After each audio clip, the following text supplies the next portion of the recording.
Hello, how are we doing, everybody? Hi, hi, hi. Oh my gosh, you guys, you have no idea how nervous I am for this stream for so many reasons, but I'm also so excited for it. We're getting back to the streamage. We're getting back to a routine. I have an iced coffee here, which is lovely. How am I doing? I'm doing okay. I've been doing some work.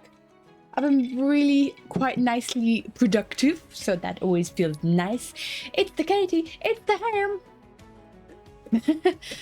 Multi, get out, Sim can mod. Multi, you're not needed anymore. Wait, Sim, how did you get that TwitchCon Europe windmill? Hello? Do we get that? Multi's finishing up work. Well, then they can just pop by and what's it called? Like a relay. They can relay the modding of the stream, I guess. I guess that's how it works. Let me just get back to what was happening at the thing. Why did Zim get a fancy windmill? I don't know. Thanks for the resub, Multi. 39 months is so long. That's so long. Thank you, Joel, as well for the resub. You guys, I think, started a hype train with that. Let's go, let's go. Hi, Hoppers. Hi, Hamster. Hi, Multi. Hi, Zim. And Zim and Multi are fighting. Hi, Floral. Hello. Whoop, whoop, stream time. Been a hot minute, hasn't it? Yes. Oh my gosh. They're also houses. I want the houses. I want house rows. How do you do that? How do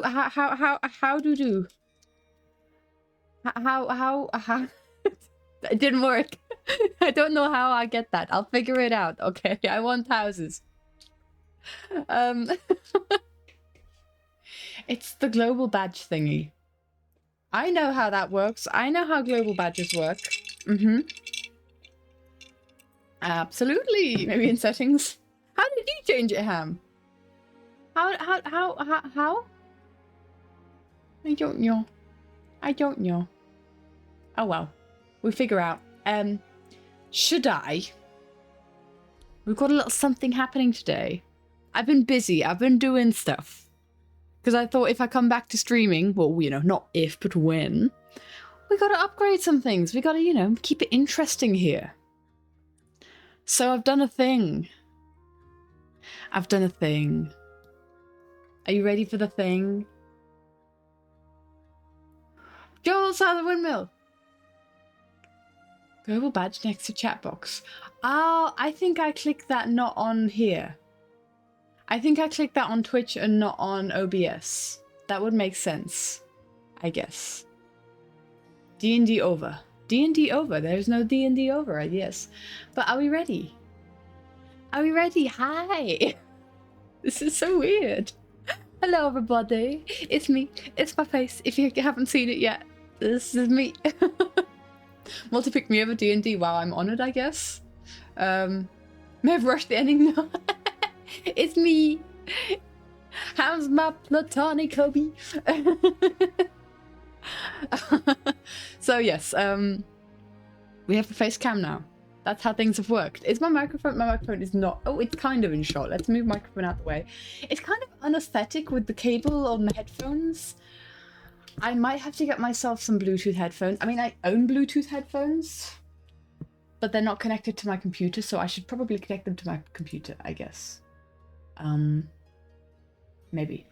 We'll figure things out. I might just take this off. Backline looks very nice. Thank you. I have. The whole reason that I've been able to start this setup is because I've rearranged my entire room. So where we are right now is where my bed used to be. It was just an entire day's work. It was like 33 degrees outside, and I decided I'm going to move heavy furniture on my own. Works really well. I have to, no, you can't do that. No.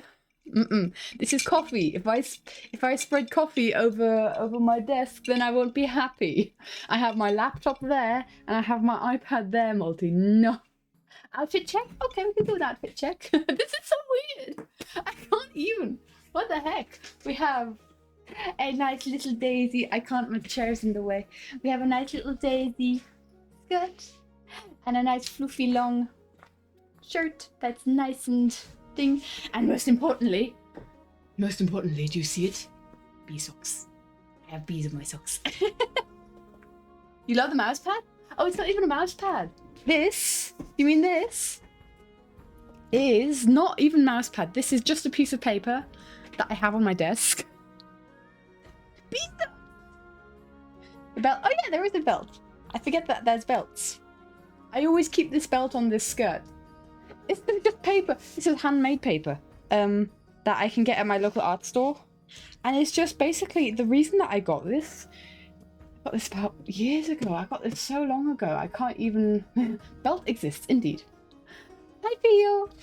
It's not my twin, my firefly. I'm getting the life series mixed up. No, so what I have is this was gonna be like, I was so motivated. I want to say almost 3 years ago now. You're gonna need to drop by. Yeah, come on by. I'll show you around, my dude. I'll show you around. Air pressure, no! No air pressure. How dare air pressure exist? No, this was going to be the backdrop for like traditional art streams. So like this camera points down onto here so that I can do some proper drawing. Bunch of errands, yes. I've had a couple of errand days as well, so that's just kind of how it works. I just want it to be known. I need to get used to this. I'm gonna be staring at myself because you guys and myself are on this screen here. Oh dear, Malty's in charge. Oh no. Wait, no, hold on, I'm in charge. No, that's not how this works. I'm in charge. Hold up. That's not quite how it happens. When that stream happens, you're yeeting art supplies at me? Yes, I guess. Sure I am. I'm the boss, okay? That's how this works. I'm the boss. You're the mod. Okay? I'm admin. I'm the streamer. I need to refigure. I think I need to reposition chat. Chat is hydrate. I hydrate. Drinks. I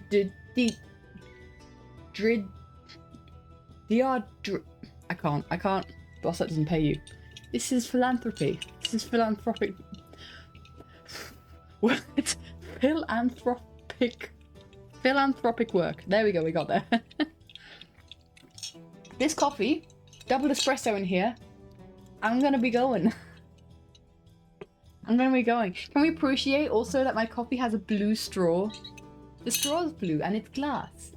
Your brain is pressured too much, then unpressure your brain. Just open up some valves to release some pressure. Just drill into your brain and then it goes tss, and you'll feel better. Yeah? Not quite. You want a coffee now too? It's a little bit late for a coffee. It's 6 p.m. And yes, had a good presentation today and people are happy with it. Oh, let's go! Good job, Ham. Let's go. I love that for you. Nice. It's so weird talking without music. You guys can hear music. I can't because the headphones are off to the side, so it's just me here. 5 is slightly late for coffee, but who needs sleep? Who needs sleep? I went to bed at 11 a.m. I went to bed at 1 a.m. last night and I did regret it in the morning, but like Naomi's happy and fine and chilling with life. Oh, let's go. Ham, good for you. Steps towards the right. Yeah, towards happiness, I guess, towards goodness. Not like you have a very late work shift tomorrow night. This is how it works for you. This is why you need coffee now, so that you are tired later, so you go to bed later, so you get up later, and so that you're fine for the work shift tomorrow. Literally, I had shifts that went from 5 p.m. to 3 a.m. and that's how I do it. That's how you do it, my dude, because you just like you have to like not set an alarm the next day and just get up stupidly late. Got an itchy nose and now I'm really conscious of itching my nose. Probably have started referring to you with your new name and it makes you so happy. That's so good, Ham! I'm so happy for you. It's that validation that like, I can't imagine the feeling, but I'm just so happy. Exactly, Theo. This is how this works. So have a coffee with me. Cheers. So, how is everyone doing? It has been a hot minute since we've had like a chatty stream like this. So much has happened. We're gonna get into it on stream. Some good things, there's a fly in my room. Some difficult things. Why fly? Seriously? You're gonna annoy the heck out of me. Hold on, let's open the window. Open up the windows, let in the no go away. It's one of those green bottled flies. Oh. Shoot. My curtain is too long, so it like gets into my thing. There's a fly in my room. No, imagine being called by your name correctly, can't be. Multi. Maybe you are just like, you and Coney are like alter egos of each other. Maybe that's just how it works. I'm some random king. You flipping green bottles. I've been throwing these guys out. So I'm making a mistake of having my windows closed, but Zimon's windows are open and the doors between our rooms is also open right now. Because Zimon's not home. I have the whole flat to myself, which is why I rearranged my room. I've seen you in person. What if it's just a hologram? What if it's... Go back to Zimon's room. Yes, go back to... No, not that way. Oh well, we'll figure it out with this fly. Yeah, there's been a lot happening. So much. Somewhere. And yeah, there's some amazing things, like, I almost want to say life-changing things. I guess there's been some life-changing things in the positive sense and in the negative sense, I guess you could say. But I do want to focus on the life-changing things in the positive sense here. Hologram that got picked up and carried away by Ham. Ham's just a fantastic actor. Have I drunk water? Yes, I have an entire water here. I have water. I can... It's not just coffee. I also drink water. I'm not chugging that, by the way. I can't chug that. My actual water bottle that I usually chug with is... somewhere. In the nectar.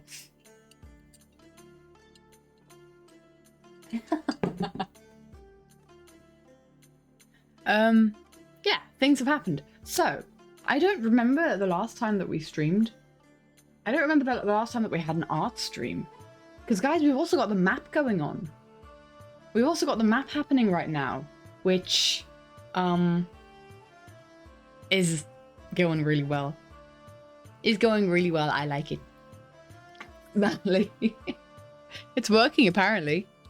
It's working apparently, Ham. Oh, this flipping fly. We're gonna maybe have to have a little quick intermission while I sort this fly out. It's worked so well so far to get these flies out of here. Get wrong way. This way. Wrong way. No. Here it goes. In case you hear sirens, there's like a fire happening in town, and there's like so many fire trucks going by recently. That's been so loud, like the past half an hour. Place your bets now. No, don't place your bets. I hope I could win against the fly. It's on the window that I want to throw it out of.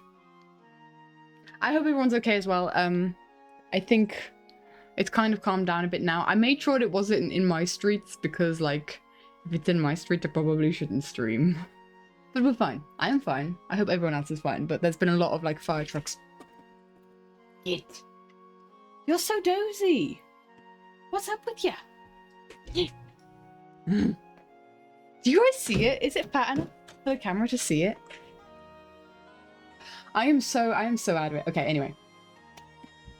I'm trying so hard to stay on topic. It's like it's I can't. It's like it's got something against it. It's got a vendetta. As soon as I open the window, it flies away from the window. What if we keep the window? Is it fat enough?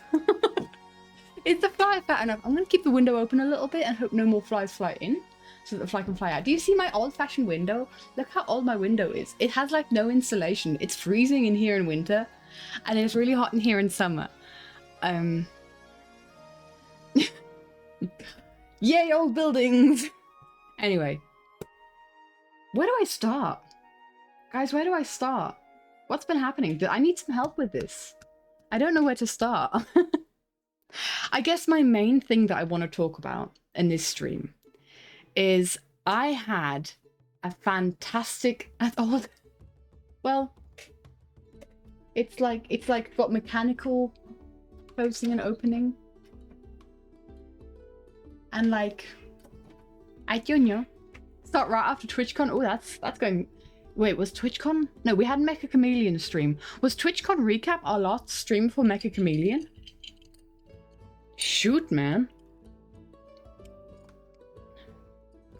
I think in that case, I have like half an obligation, not a full obligation. In the beginning, let's start at the very beginning. A very good place to start. I guess I don't owe you guys an update, but I feel like it's worth having an update. Yeah, the bigger event was like 2 weeks after TwitchCon, so that's kind of like, yeah. Tomorrow's 1 year after Everlife ended. Dang. So many things, so much time happening, so many time skips. What the heck? But in case you guys don't know, it's been almost 8 weeks. 8 weeks ago. We're counting the weeks still. It's still in that case. 8 weeks ago, my mum was admitted to hospital with like really, really severe symptoms of stuff. I can't remember how deep I went into it. We almost lost her on multiple occasions. It was a whole thing. I would never wish that upon anyone else. But there's a little update there. We have had Mum has had 8 operations. She's pretty tired, but there is no brain damage. There is no paralysis. And she's going to rehab tomorrow. So she's leaving the hospital for the first time in 7 or 8 weeks. And finally going to rehab where she can gather her strength again and be herself again. So she's okay. She's tired. She needs to relearn how to walk and how to like use her hands and that kind of thing, but she's okay. And that makes me happy. And I just thought, because the last time that I streamed, we were like very much not out of the woods yet. I feel like we can start taking some steps out of the woods. And that is a big relief to say. Yes. I hope she can rest too, yes. What if we put the hospital on wheels and had it follow her around like a Roomba? Dude, it's a big hospital. I hope not. But she's going to rehab, and it's like the closest rehab to where my dad lives as well.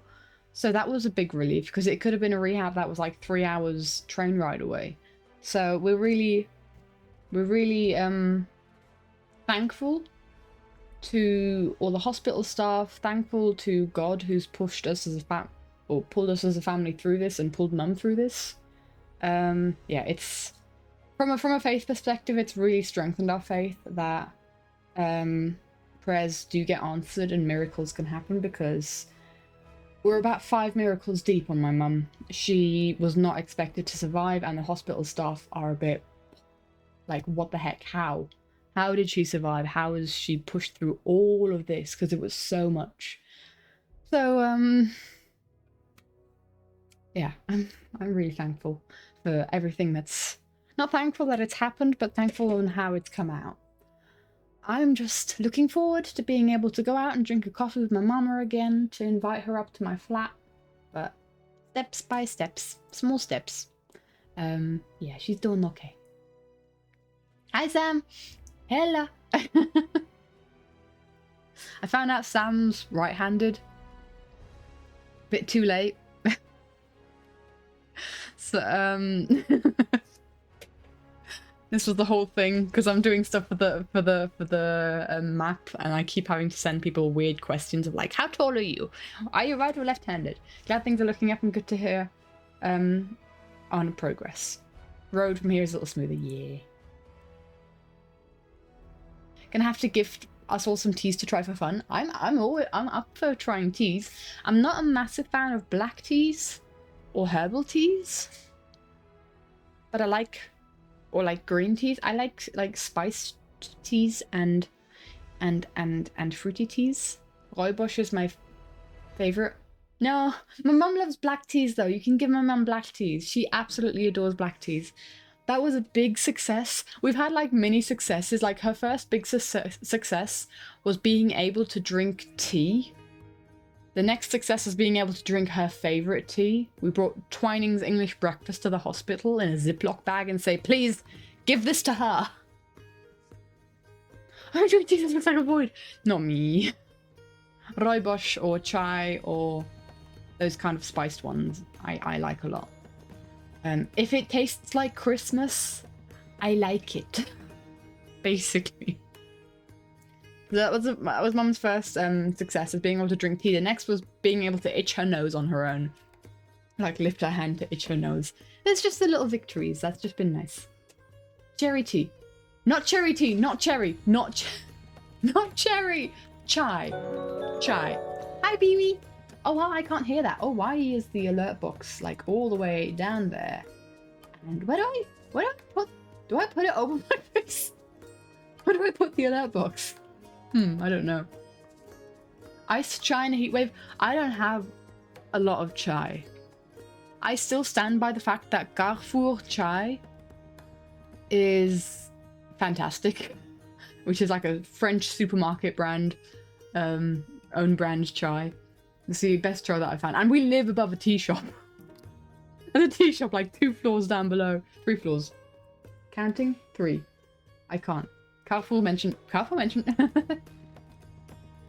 Cucumber has now left to get some tea. What kind of tea is Cucumber getting? I want to know. I want to know. But not cherry. Very important. Corn tea. I guess you can make anything from corn. I guess. That gives you summer holiday vibes. Same. That's how we discovered it. It was on a summer holiday in Spain, not in France, but you have them in Spain as well. Hoppers. Not cherry. I don't like cherry. I really don't like cherry. It's like, I like so many fruits. I don't like cherry. I can't. Jelly bean game, but with tea. Oh no. No, I don't. Dude, I could not drink liquid. I could not drink liquid like that. Oh my gosh. Are we ever going to get on topic today? I have no idea. It's just so nice to kind of like just hang out with you guys. It's been a hot minute. Could never deal with Bean Boozled. I don't think I ever tried the Bean Boozled. I think I always chickened out of it. I've never tried a bad Bean Boozled. It's only been 26 minutes. It's true. It has only been 26 minutes. But still. Do we have to have, before we start, do we have to have a shelf tour? Do we have to have a tour of the shelf? Because we have the whole new setup. 45 to 60 minutes. Sure. Shelf tour. Oolong tea. Never heard of it. Hi, Angel. Or Lizzie. Hello. So, we do. It's my face, by the way, people who are coming in. It's my face. It's me. I exist. We're going to do a shelf tour. And not all of the shelf is visible, actually. This is kind of funny. I'm terrified to move my camera. But should I move my camera?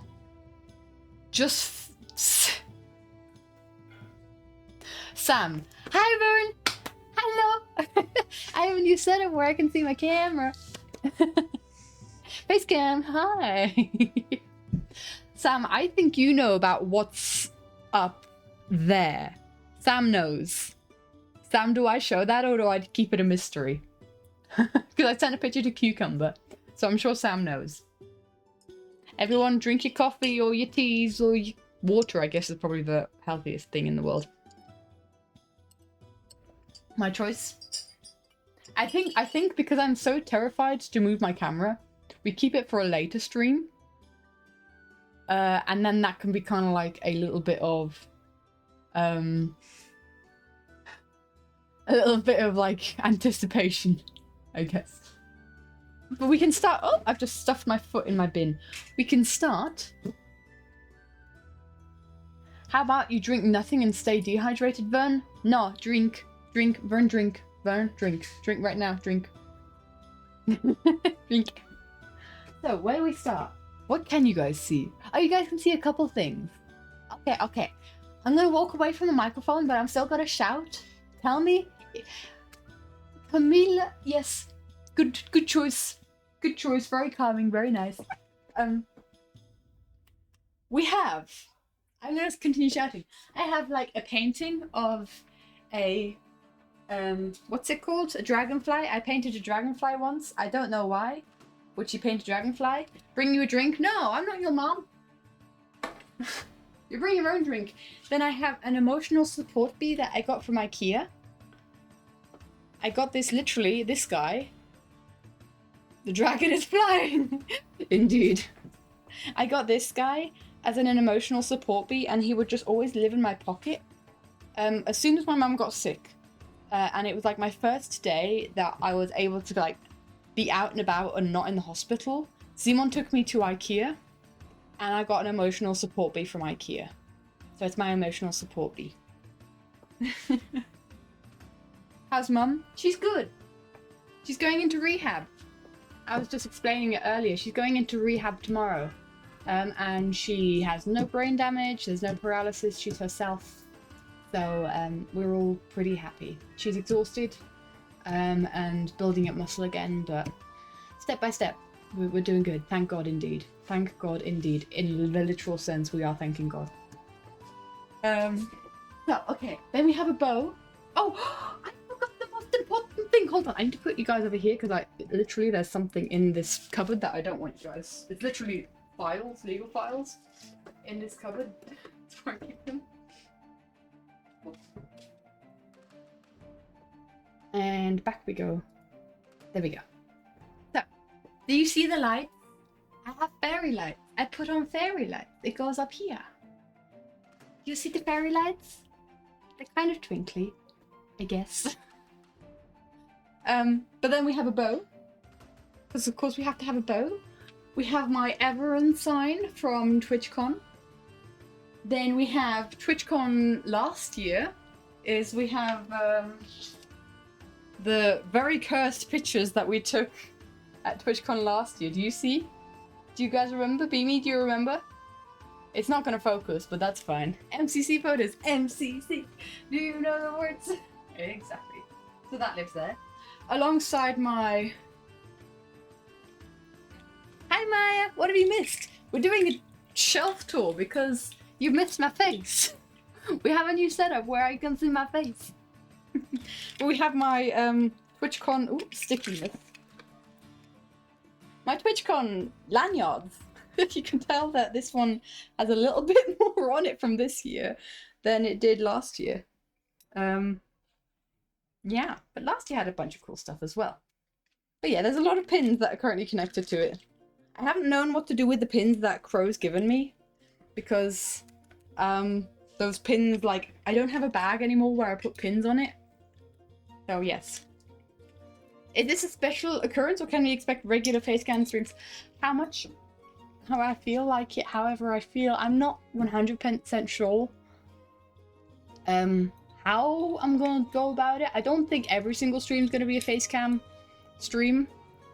I just need to maybe have like an excuse to like stare into a camera instead of just being a little 2D avatar. And then we have a little something that I get to talk about later. This logo. It's not focusing, but this logo is important. Every stream face cam got it, yeah, sure.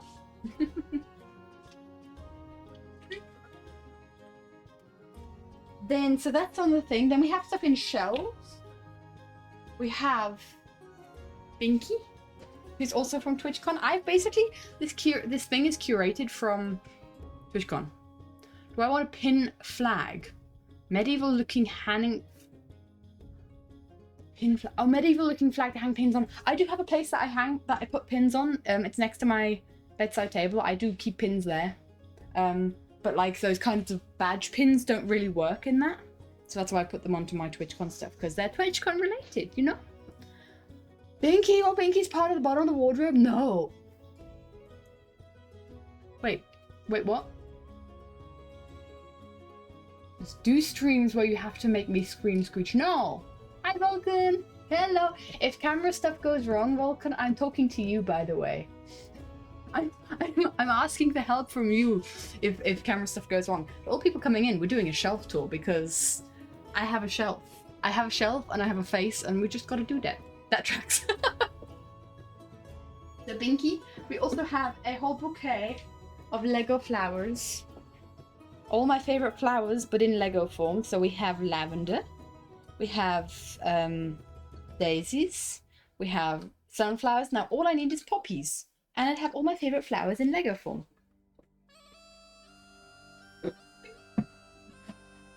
And then we go down here, and we have a couple of books. So one of them is the Arcane Art book.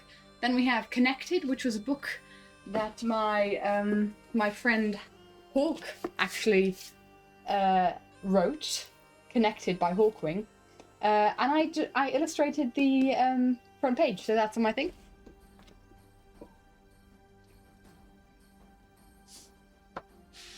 And then we have the Scarland art book as well. And then what I also have is he did something wrong. He did something really wrong. He's been very naughty, very, very naughty. So he's been trapped. He's been trapped in here, okay?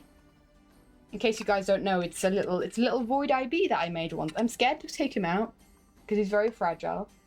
But it's a void IB that I made out of clay one. Yeah.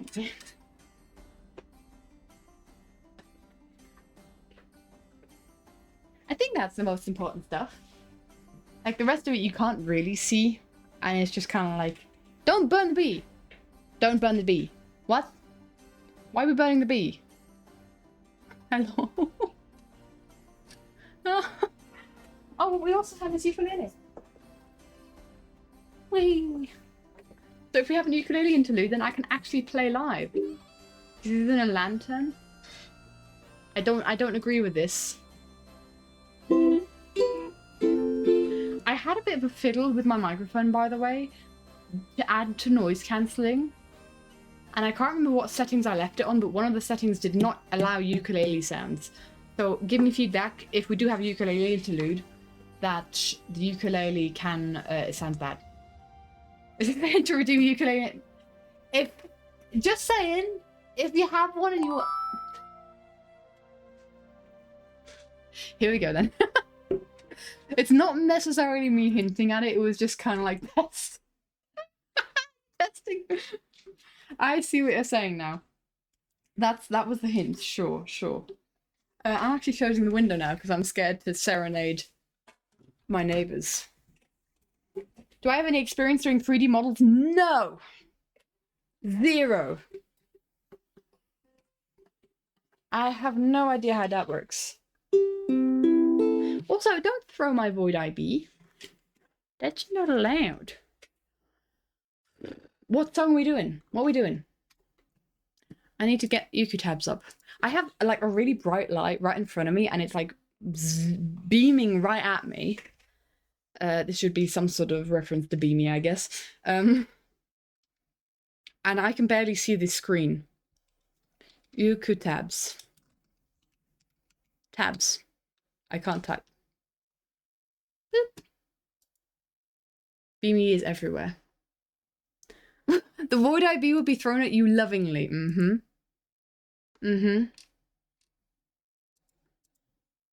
Sure, Zim. Sure. Zim? Why Zim? Why Zim? Vern. Sure, Vern. Why did I say Zim? Why do I think you two are the same person? This is like happened before. Why is Zim Vern? And why is Multi Koning? And well, in this case, we get to try out a new scene. Let's see if this scene works. Ah, whoa, I didn't even notice that I swoop around. What? Shut up, Multi. Because when you have existed in the same vicinity, so you're the same person, that I can't give that same excuse to to multi and coning, I'm afraid. So you guys can barely see this. Hold on. Let's unlock the screen and pull it over just a teeny bit. Beep, beep, beep. That works, right? Okay. Are you guys ready? Did Beamy redeem the ukulele? We haven't even started talking about the World Biodiversity Forum. Yeah, Beamy, what song do you want? I'm going to slowly scroll. There's a scroll. Scroll. If you want to make, you can make Multi jealous to shut him up for a bit. Go for it. Yes, go for it. You see it as a compliment. So if Beamy has no idea what song we should be playing, because these are the songs that I know how to play, kind of. Like I want to say the epic songs are really flipping hard. Just saying. But if Beamy has no idea, then you can also request a song, and maybe Beamy will be so kind and yes. Looking photo dumpage. What's yeah.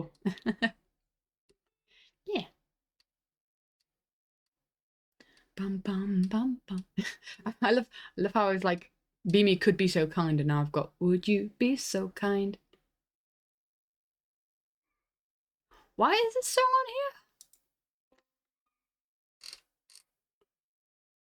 here? Why have I got this song? I don't remember putting this song on here. I'm gonna be honest. I can't see the back button. That's no. There we go. That somehow got on there. I haven't a clue. Suggest vocal version of Rush B. I don't know. Feed the Machine. We could do Feed the Machine. Just scrolling to the end of the thing. Actually, hold on. Sorry to say actually. I do have a quick notebook because if we had Feed the Machine recently, then I'm going to have to veto Feed the Machine. Oh, it's this way around. I do have a capo. I do have a capo. But I don't know how to use a capo. Hello, my old heart. Let me just have a quick look. Uku songs we played recently are Viva La Vida, No Longer You, Running Up That Hill, Little Line Man, Hold On to What You Believe, Bit of Water, Meet Me in the Woods, Run Away. Okay, we can do Feed the Machine. In fact, I'm adding it to that list right now. I'm throwing stuff on the floor. Oh, what the heck? Where's my pen? There's my pen. Sorry to make it even longer. Nah, it's fine. Feed. My pen's almost dead. The machine. My pen is a bee. My pen is also a bee. Cause like there's nothing in my life that I can't have a bee with. Can just transpose down hard songs. Oh, so I do transpose songs. But even if like some of the transposing just is like sometimes you transpose a song all that you like, and it's still so hard. So I have to feed the machine. Hey, you feed the machine. What was it? It was P for Poor Man's Poison, right? There we go.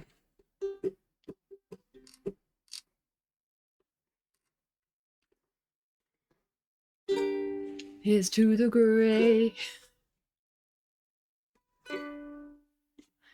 Really? Do I have to do this in German, Vern?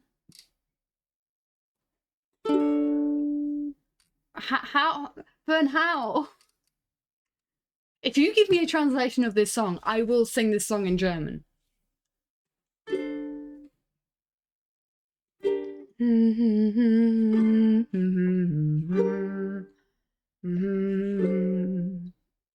Do do do do do do do do.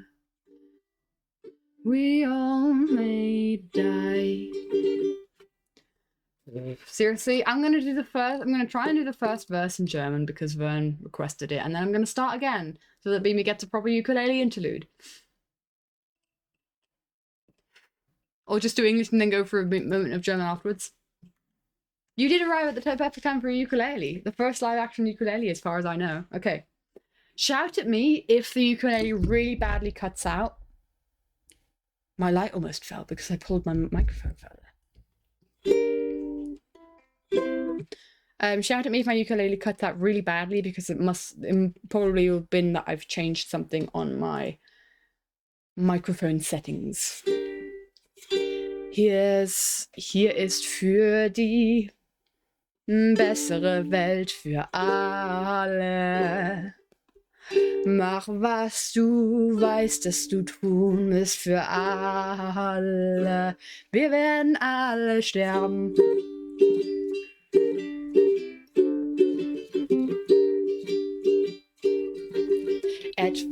Etwas geht hier los, schau nur herum. Angst wächst noch stärker und es gibt Blut nur auf dem Boden. Schauen wir die Armen zu und erinnern, was sie vor sich haben. Wir haben sie jetzt. Brich sie einfach noch ein bisschen mehr. Ich sag, hey, du fütter die Maschine. Bring sie alle zurück zu den Knien. Es gibt keine Zeit zu verschwenden. Erinnere die Sklaven, sie kommen nie wieder daraus im Leben. Hey, du, vergifte den Teich. Teich? Nein. What's well? Hello. I'm just gonna say Teich. Schaut so wie es brennt, bring sie grad zur Hölle, hat die ganze Welt in seiner Hände. Es war schön, dich zu kennen. Wir sind alle verdammt, komm schon, komm schon, komm schon, komm schon, komm schon. Forget this. I'm starting again. Hi, Nini. I was cursed to sing Feed the Machine in German. Okay, let's try this again.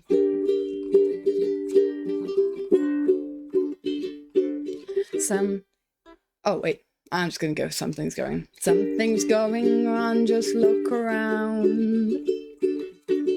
Fear is on the rise.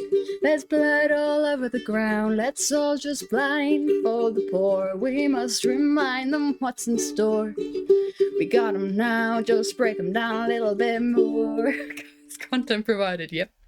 I said, hey, you feed the machine. Bring them all back down to your knees. No time to waste. Remind the slaves, ain't gonna make it out alive today. I said, hey, you poison the well. Watch it all burn. Take him straight to hell. He's got the whole world in his hand. It was nice to know ya. We've all been down. Come on, come on, come on, come on, come on.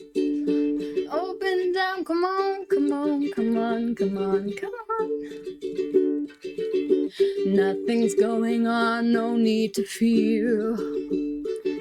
And we're all in this together. And just to make it all clear, we want the same thing as you. This will all be over soon. Here's a little pill, here's the truth. We're gonna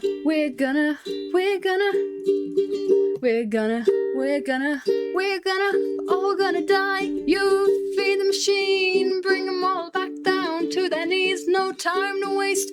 Remind the slaves, ain't gonna make it out alive today. I said, hey, you poison the well. Watch it all burn, take them straight to hell. I got the whole world in his hands. It was nice to know you. We've all been down. Come on, come on, come on, come on, come on. All been down. Come on, come on, come on, come on, come on. Hey, you feed the machine, bring them all back down to their knees and no time to waste. Remind the slaves, ain't gonna make it all alive today. I said, hey, you poison the well, watch it all burn, take him straight to hell. He's got the whole world in his hands. It was nice to know you. We've all been down. Come on, come on, come on, come on, come on. All been down. Come on, come on, come on, come on, come on. All been down. Come on. Okay. That is one of those things. Oh god, switcheroo. No. I draw a line there, because... Good golly, how?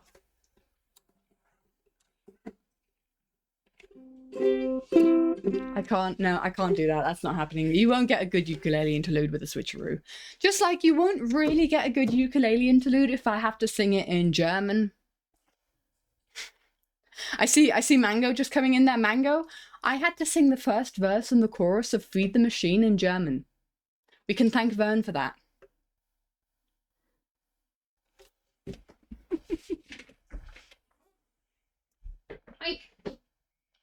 I need to get hooked for my ukulele. It was great. What do you mean? Vern, you are awesome. Thank you. No, Vern is not awesome. It was really hard. I got some words wrong. I said, instead of well in German, I said pond in German, and I couldn't think of the word. I couldn't think of the word. What was I doing? Let's go back to this screen. Oh, I need to put the music on again. That's what I need to do. I feel sick after that. I'm gonna be honest. Poison the pond, yes. What's well in German? Help me. Are we gonna get on topic now? Nah. Hi chat, hoping about fix your headache. Oh, Brunnen, yes. Yes. Isn't Fountain Brunnen?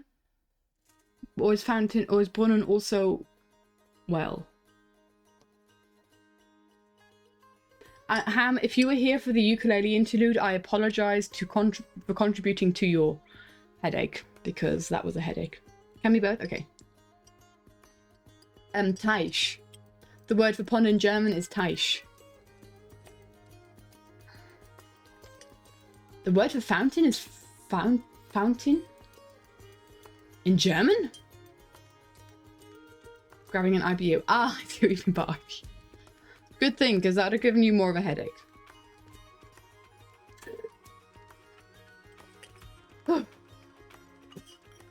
Right.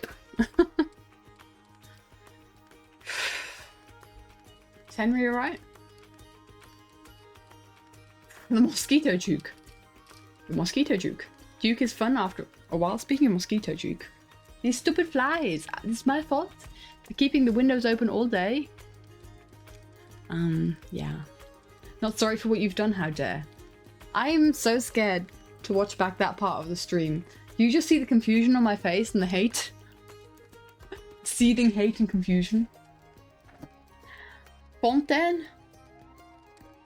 Yeah, Fontaine. That sounds very French. Fontaine. Okay. The line of thought has gone. I don't know what we were talking about before ukulele. Oh, we were doing the tour. The tour's over now. Okay, can we get on topic now? Is that how this works? Are we now allowed to get on topic? So, remember when I said that it's been a very eventful month? I'll say month, because June was a month. It was a month ago when we were in TwitchCon. TwitchCon was a month ago, flippin' heck. Over a month ago at this point. That was... Man, June. Man, June. Hasn't even shown the cute B pin I got from you. The cute B pin I got from you is... Wait. No, I still have it. It's on my... It's on... If I have to get it, I can get it. If I have to remove it from a thing.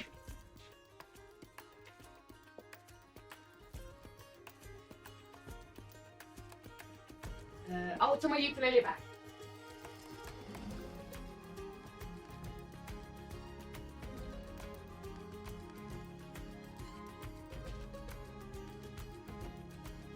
At this point, I'd have to go handheld and do a whole thingy talk. The bee is on my ukulele bag. It's the bee. You see the bee? Yeah, chair cam. Whenever Vern sees bee, Vern thinks of me. That's good, because I like bees. Bee! It's like one of 4 bee pins that I own. I think I own 4 bee pins. I have a lot of bees. So yes, June has been quite the busy week. As soon as I got back from TwitchCon, it was like pretty much full time working on the thing that I've been working on. And this thing is like, I was working in preparation for this from January onwards. Some of you might know that I was kind of like talking about this thing that I was able to do. But yeah. Bumblebee dig a hole in the forest. Ooh. June is only a week. Well, June was a month. But the first couple of weeks of June, I was full-time working on this thing, so busy, busy, busy. And then the thing happened. I think this is the point where I need to like stop being all cryptic about it and just start not being able to see because the light is so bright. There we go. There we go. And start talking to you guy. Oh, June was a busy month. Me cryptid? Who cryptid? Did I say cryptid? I am so not here. This is like, seeing my face just adds another level to this that overwhelms me a little bit. Flippin' heck. So I guess what I do is I show you guys this. Yeah, it works. I got this, boss. I got this, yeah. See, I'm the boss. He admits I'm the boss. So, guys. Actually, I have a better idea. I have a better idea. Bear with me. Continue your bearing. Hey, you feed the machine. Continue your bearing. What is the title for a boss of king? If you're talking medieval history, like the Pope. Or God, I guess. What am I doing? You guys can see my ineptitude. Not quite. Anya, where'd it go? I'm the purple god. Sure. That's how it works. Absolutely.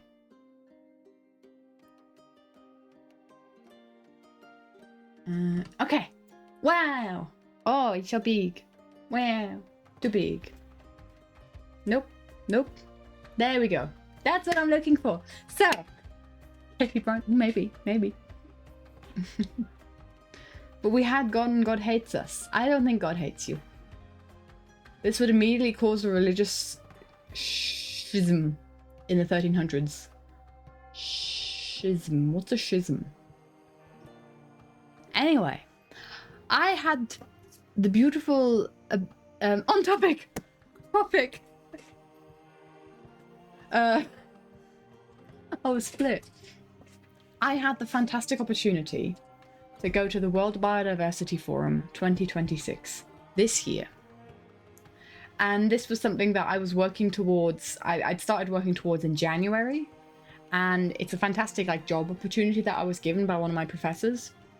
And yeah, for those of you who don't know, I study biodiversity. That's my studies. That's what I do in my professional world, and it's what I want to go into in my professional world. Because I'm not just an artist, I'm not just a streamer. I'm a busy student. Yes. With wasps? No, Ivan. No, Ivan. Welcome back, Theo. So this, like, you can imagine for someone who studies biodiversity, getting the opportunity to go to the World Biodiversity Forum, big. And the thing is, this was held in Davos, or Davos. If I was being, correct me if I'm wrong, Mango. But if you're a typical Swiss person, it's Davos. Which, if that rings a bell, it's a Swiss city where the World Economic Forum takes place. So just think, this is like, it's still growing. It's been happening since 2020. But the goal with this is to kind of like get on the same level as the World Economic Forum in like how much you can achieve and that kind of stuff, right? They held a thingy there a while ago, yes.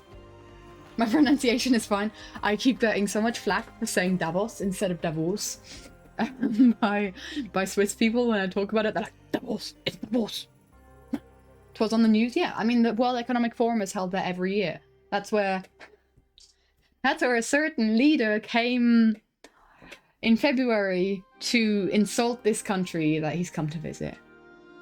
as I'm assuming he does in multiple other places. And it's probably definitely not the worst that he's done. Anyway, yeah, the World Economic Forum is the probably most popular, like, famous thing that happens at that Congress Center.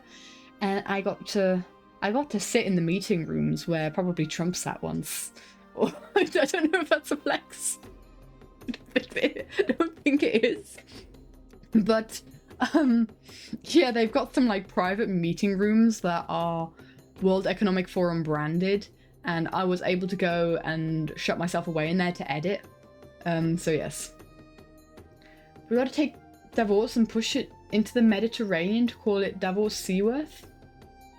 It's in a valley amongst mountains. You'd have to have quite a...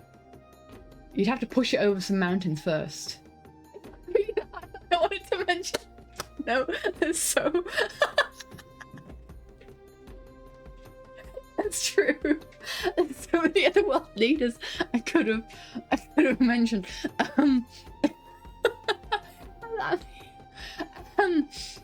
Yeah. It's fine. But I've lost it. No, there were so many more worth mentioning things that happened that week.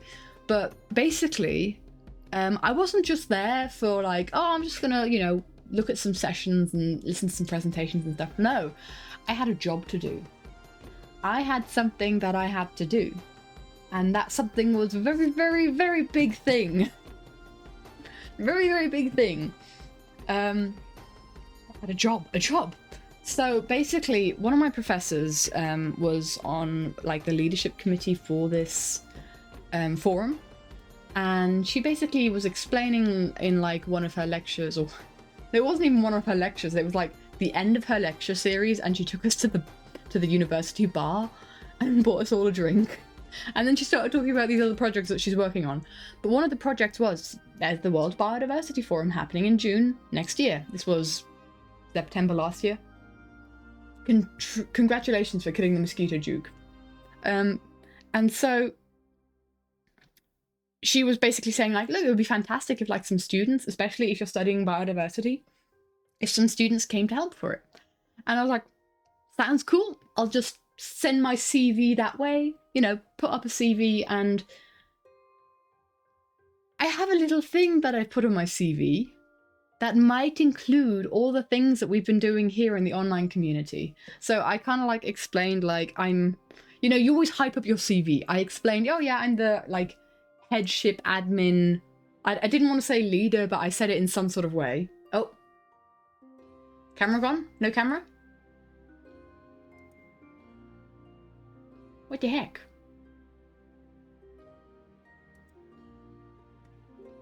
Give me a sec, guys. Camera gone.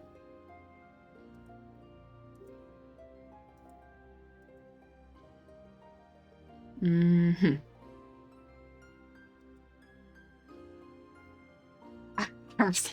I'm perfectly stood still. Is the camera out of battery? Oh, I should plot you guys on this screen now, shouldn't I? I have so many screens, I didn't know what to do with them. No, not the camera. Literally, guys, I actually have to hand this camera back in a couple of weeks. I probably have to just swap batteries. I have to return this camera in a couple of weeks. This is actually the camera that I used in conglomeration with the WBF. The World Biodiversity Forum is the WBF. That's what I'm going to be calling it from now on. And oh wow, thank you so much for showing up the camera right now once I try to... I'm guessing the battery wasn't empty then. I'm going to quickly go and plug in this battery to charge.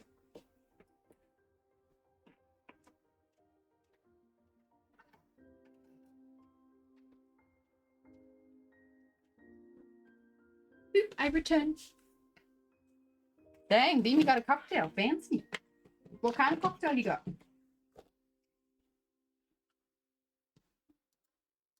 camera's not connecting. I hate it when it does this. Sometimes it just says no. I have to hand this camera back to the department. But I'm going to buy the exact same camera again because I love it so much. Welcome!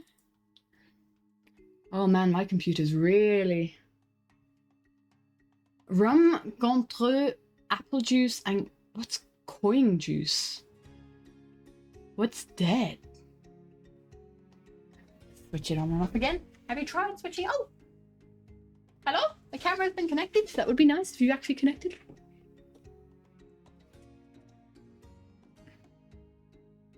With eyes? So scandalous, indeed. My computer is working overtime right now. What the heck? That camera lasted 1 hour. What? What? You said you connected. Why are you black? Why are you black screening me?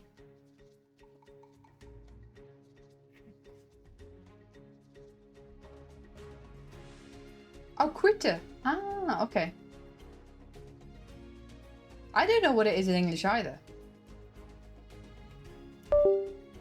This is really embarrassing.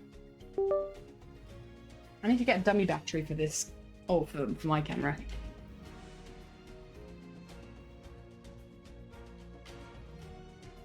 Is this thing on? Quince. Oh.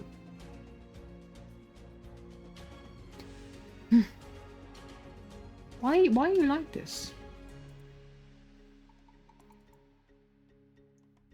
Quince is very niche.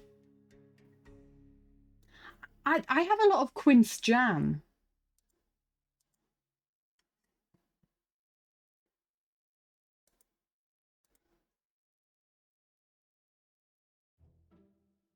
Wow. Mango and I have a similar mind.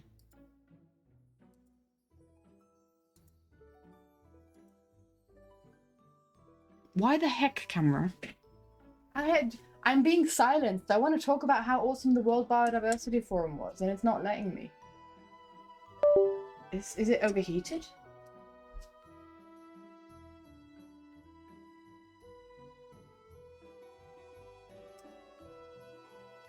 Now I can see myself on the camera, and the camera is saying that it's connected to the flipping computer. Oh no, it's connected to the flipping computer. It's showing up on my computer, but not showing up on the app that it said it should show up on.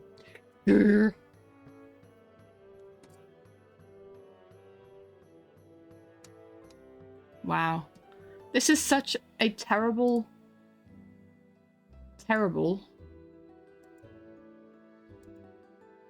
thing. Program. I pay for this program. I pay for it to be so bad. My computer recognizes that I have a camera, but this program doesn't recognize that I have a camera. The program that is of the same brand as the camera. The camera is very good. Yeah. I know that my audience is waiting. Literally can see myself on the camera right now. It's just not showing up on my screen.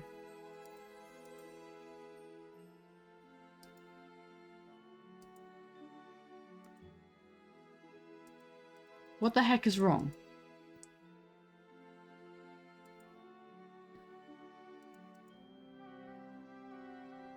Waiting, waiting for love.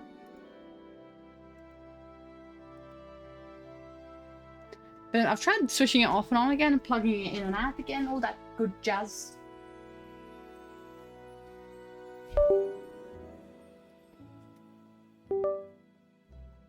Yes. I don't quite care to add the pictures to Google Photos, though.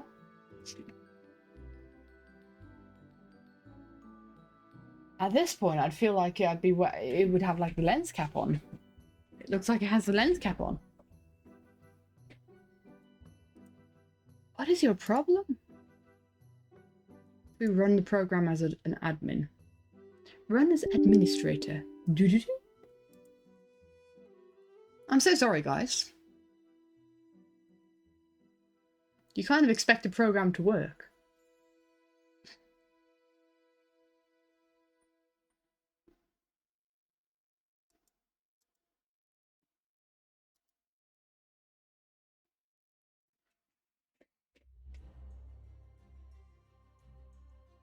We are patient. That is good to hear. Because I'm a little bit lost as to what I'm supposed to do. This flies back. Get out. Get out. He went out.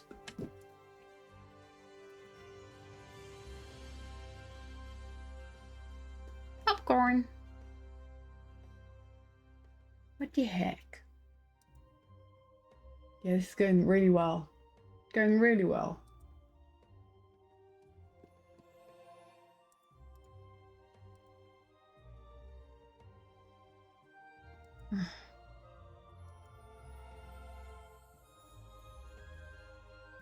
Don't forget to connect your camera. I haven't.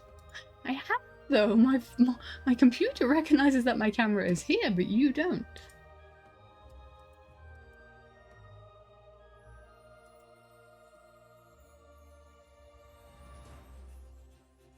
What in the world is happening?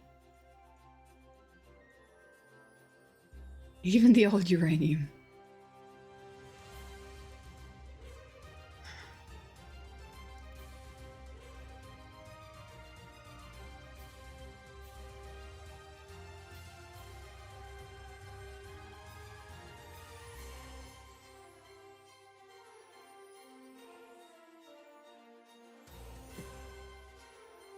You've not connected. But you might grow an extra eye or two. Can my camera grow an extra eye so that it connects to my computer?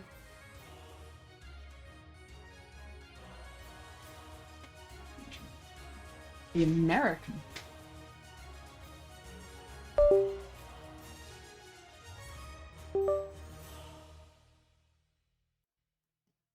Literally, Google Drive recognizes that this camera exists. Oh! Yay! I just had to like reconnect it 5 times. What? Wait.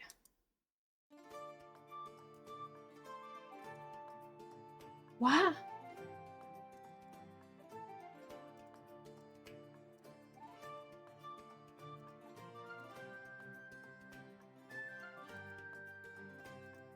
Hi, we're back. Oh my gosh. What a faff that was. What a faff that was. I can't even tell you why. Oh, we're back. Welcome back, everyone. So, where was I in the story? I can't even remember. I'm gonna take a sip of water and try and think. I returneth. Yes. So yeah, basically, we were at my professor saying that she needs help with the WBF. Gave like no indication on what that help could entail. I was just kind of like, dude, if I get to go to this forum for free, because not gonna lie, tickets are expensive. Yes. I have no confirmation from that, by the way. I don't even know. But I basically sent her my CV, kind of like, I have no idea what kind of roles you'd need. And especially like at my level, I'm not necessarily a professional in anything yet. And so, you know, I hyped up my CV a little bit in some ways, kind of saying, yes, I am like the headship person of this community online. I've like gathered together all these people. I do stuff online. I do content creation, I guess you could say. My hair's doing a weird thing. Let's put you guys onto this one actually. And basically, yes, you guys also hyped up my CV. I had to ask you guys. I mean, I was basically asking them what, like, how do I professionally write this into a CV? Anyway, long story short, hyping up my CV worked apparently, because you'll never guess what job I was offered to start in January for the World Biodiversity Forum. And here I was just thinking I'm just going to, you know, do a little bit of just helping out, just like running around, you know, bringing a laser pointer somewhere so that people can point to their presentation, that kind of thing. No, I have a first meeting with this with this professor, kind of like her seeing what I could be doing for the WBF. And she's like, so, do you want to take over the social media of the World Biodiversity Forum? Like, all of it? Like, build up a social media channel for this? from the ground up in 6 months on a 20% job.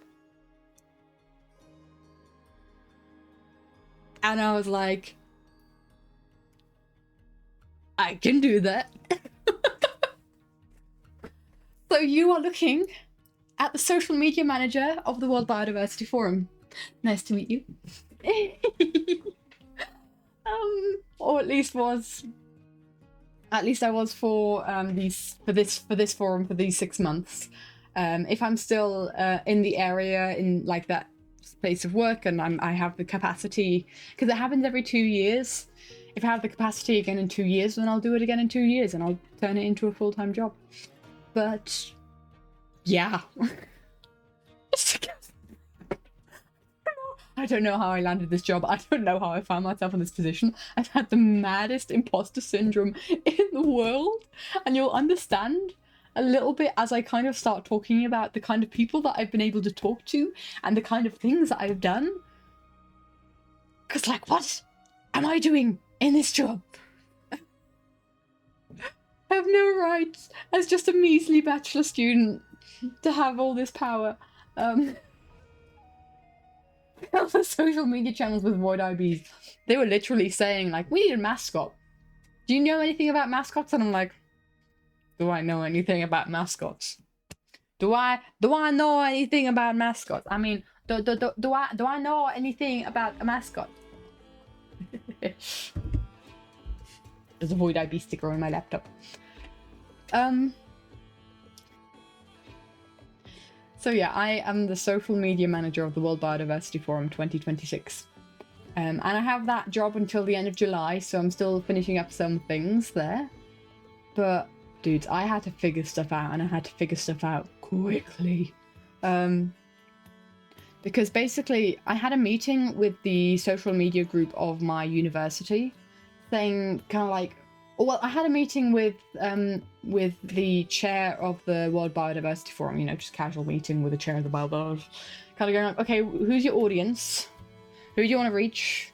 What kind of stories do you want me to tell? What can I do? Yeah, basically, like, what's happened so far, and yeah. And so far, it had just basically kind of been admin stuff that have been posted on, like, stuff like LinkedIn and Blue Sky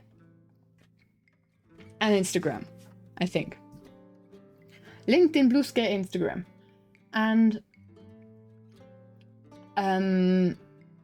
so it was my goal to kind of like, with the biodiversity knowledge, to kind of go into this and give a bit more of a fachspezifisch. Mango, you here? Fachspezifisch. Like knowledge, give like knowledge of the field and like what we're doing. Because I don't know if everyone here knows what biodiversity is. Raise your hand if you don't, then I can definitely domain specific, subject specific, yeah. Theo apparently knows German. Yeah, you got it. So, I can give a quick description of what biodiversity is, because a lot of people are like, well, what is that? How does that work? Because it's not as given. It's like, it's the branch of biology that doesn't include human biology and doesn't include like how cells work.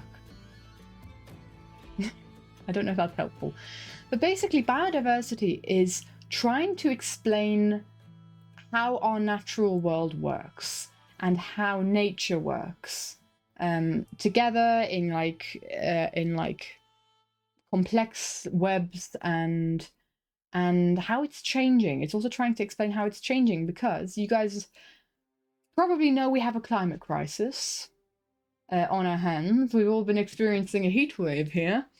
I can all assume that we're on the same page.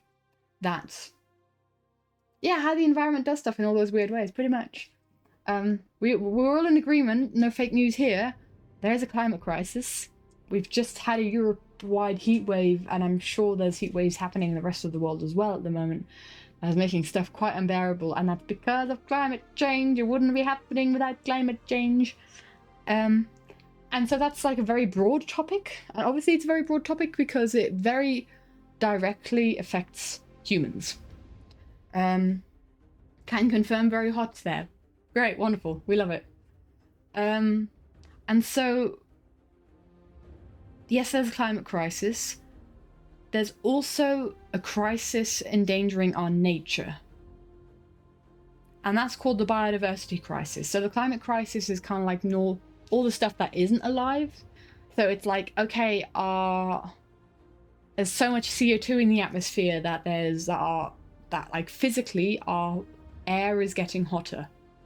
But the biodiversity crisis is kind of like looking at how that is affecting the species on our planet, and how that's and like the level of that effect. We currently have 1 million species that are facing extinction on our planet because of this crisis. And that's why I talk about biodiversity crisis. It is something that's happening. It is huge, because without nature, we can't really survive. You gotta have the bees that pollinate the plants, and even plants, like, they need to have biodiversity, agriculture, and we need, that kind of thing to be able to live. Climate crisis is our average weather system getting too hot. Biodiversity is that we're actively in a mass extinction. Ivan is doing great at describing things here. Again, I'm so happy to elaborate on anything that I'm talking about, because I know it's a subject that we've not talked about, and so I can't assume that we're all on the same level of knowledge. So please give me an excuse to talk more about stuff and ask questions if you have any. Even if your question is like, what is that? I don't understand. Then I could try and explain a bit more. Because this is generally something that I'm really inspired to talk more about. Now don't worry, we're going to continue with gaming and we're going to continue with art because I love doing that too. But this is such a big part of my life that I kind of want to start talking about how amazing our natural world is and the things that we're doing to protect it. Because that's basically what the World Biodiversity Forum was for that week, was basically hearing from professionals, like top scientists in their fields, about what we're doing to combat the biodiversity crisis. And it gives so much hope, because you hear crisis and you think, oh god, we're all doomed. Oh god, nature's dead. Nature's gone, forget it. We don't even need to help it anymore because it's already doomed, it's already gone. That's not the case. You and the folks could work. Me and the folks I work with could visit Cape Canaveral sometimes and meet your biodiversity team. The amount of work doing here to launch nature, make launch and nature symbiotic is super cool. Dude, literally for the World, Let's Connect, for WBF 2028, it's happening in 2 years ago, again, have their team come over and hold a talk. Literally. That's how these things happen. Like, there are talks that are happening. That's actually a really fascinating side of things, because one of my friends that I went to the WBF with, we shared an Airbnb. He's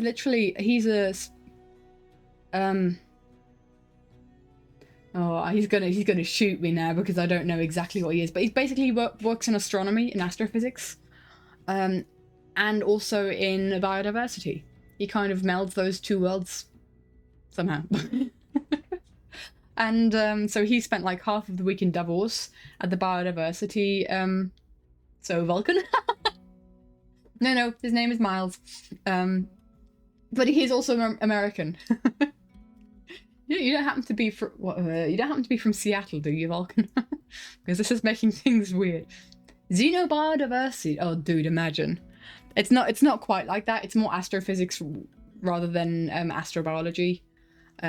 Although I have had lectures on astrobiology, and it's really flipping fun to think about what aliens could be like, and looking at like what the origins of. Only ever visited Seattle. Okay, good to know. The origins of life could be, and how that could exist on other planets. Fascinating topics. Great topics. Absolutely. When it comes to professional life, though, I think I'm going to more focus on our planet, because our planet is the one that needs help. Looks over at Hail Mary. Yeah! And by the way, people who A little bit of entomology. Xenobiodiversity means alien biodiversity. If you see anything with xeno, that's kind of like the Latin for alien. The xenomorph is an alien morph. So yeah, this is a fantastic. This has been a fantastic opportunity, and the whole air of it is people helping people, so that we can do something positive for our natural world. There's like, I think the story is in like a David Attenborough documentary, right? Because like he talks about basically what biodiversity people study, and like what he also always has these sections of like, and now the habitat of the orca is an alien who changes. I don't know. And now the orca is losing habitat because the ice is melting, and its food source, the seals, are going extinct. So this orca subspecies will also go extinct. You know, the kind of like stories that David Attenborough tells. And these are kind of things these are like questions that biodiversity and studies of biodiversity try to answer. And like, how can we solve this? How can we improve this? How can we renature? How can we bring this species back from the brink of extinction? You know, how can we introduce it into new ecosystems? How can we save these ecosystems? Yes, all these fascinating questions. I don't know. I'm just like, it's like the thing that I love doing, or like love talking about. And I've always loved. Let's be honest. I've always loved David Attenborough documentaries. Planet Earth, Blue Planet, Planet Earth was there one? Blue Planet for sure though, and all his different things that he's done. And like, you know, you've always got these calls to action, and this is the action that's happening in like the scientific fields. But that's important to also mention. It's not just science coming together at the World Biodiversity Forum, because you've got a lot of these kinds of forums popping up, and a lot of them are either just talking to policymakers, who are people who you know, make the rules. Politicians and world leaders, they are the ones that can change things on a global, country by country scale. And all they're very scientific, so kind of like just scientists coming together and exchanging. But the World Biodiversity Forum, its goal is literally to just bring together everyone who's interested in the biodiversity crisis and wants to do something about it. So it literally doesn't matter. It didn't matter that I was a student. I could go and I could contribute to these discussions. It doesn't matter if you are like a lawyer. We had a bunch of lawyers there. There was even like a lawyer that held like a keynote speech, which was so inspiring. You have business owners. You have like, there's like so many different people. You have artists. Oh my gosh, the artists. Amazing. There was some indigenous. There was a whole exhibition of sculptures made by indigenous artists, and it was just wow. Hearing the stories that these sculptures have, and like the way that kind of incorporates their folklore and their beliefs into this changing world. Wow, mind blown so many times. People are just so creative and so cleverer and smart and coming up with these solutions. And yes, so biodiversity, we have a biodiversity crisis. Are we all on the same page? Have I lost everybody in science talk? Has it just gone whoof over everybody's heads and you're gone, and we're gone? Amaze.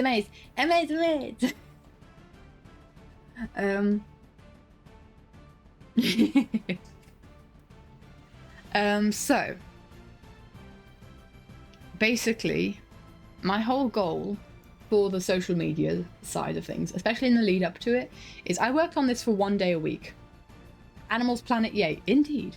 I worked on this for 1 day a week from January until late May, until Mum got sick, and where I was like, so I did nothing for it until like a week before the World Biodiversity Forum itself.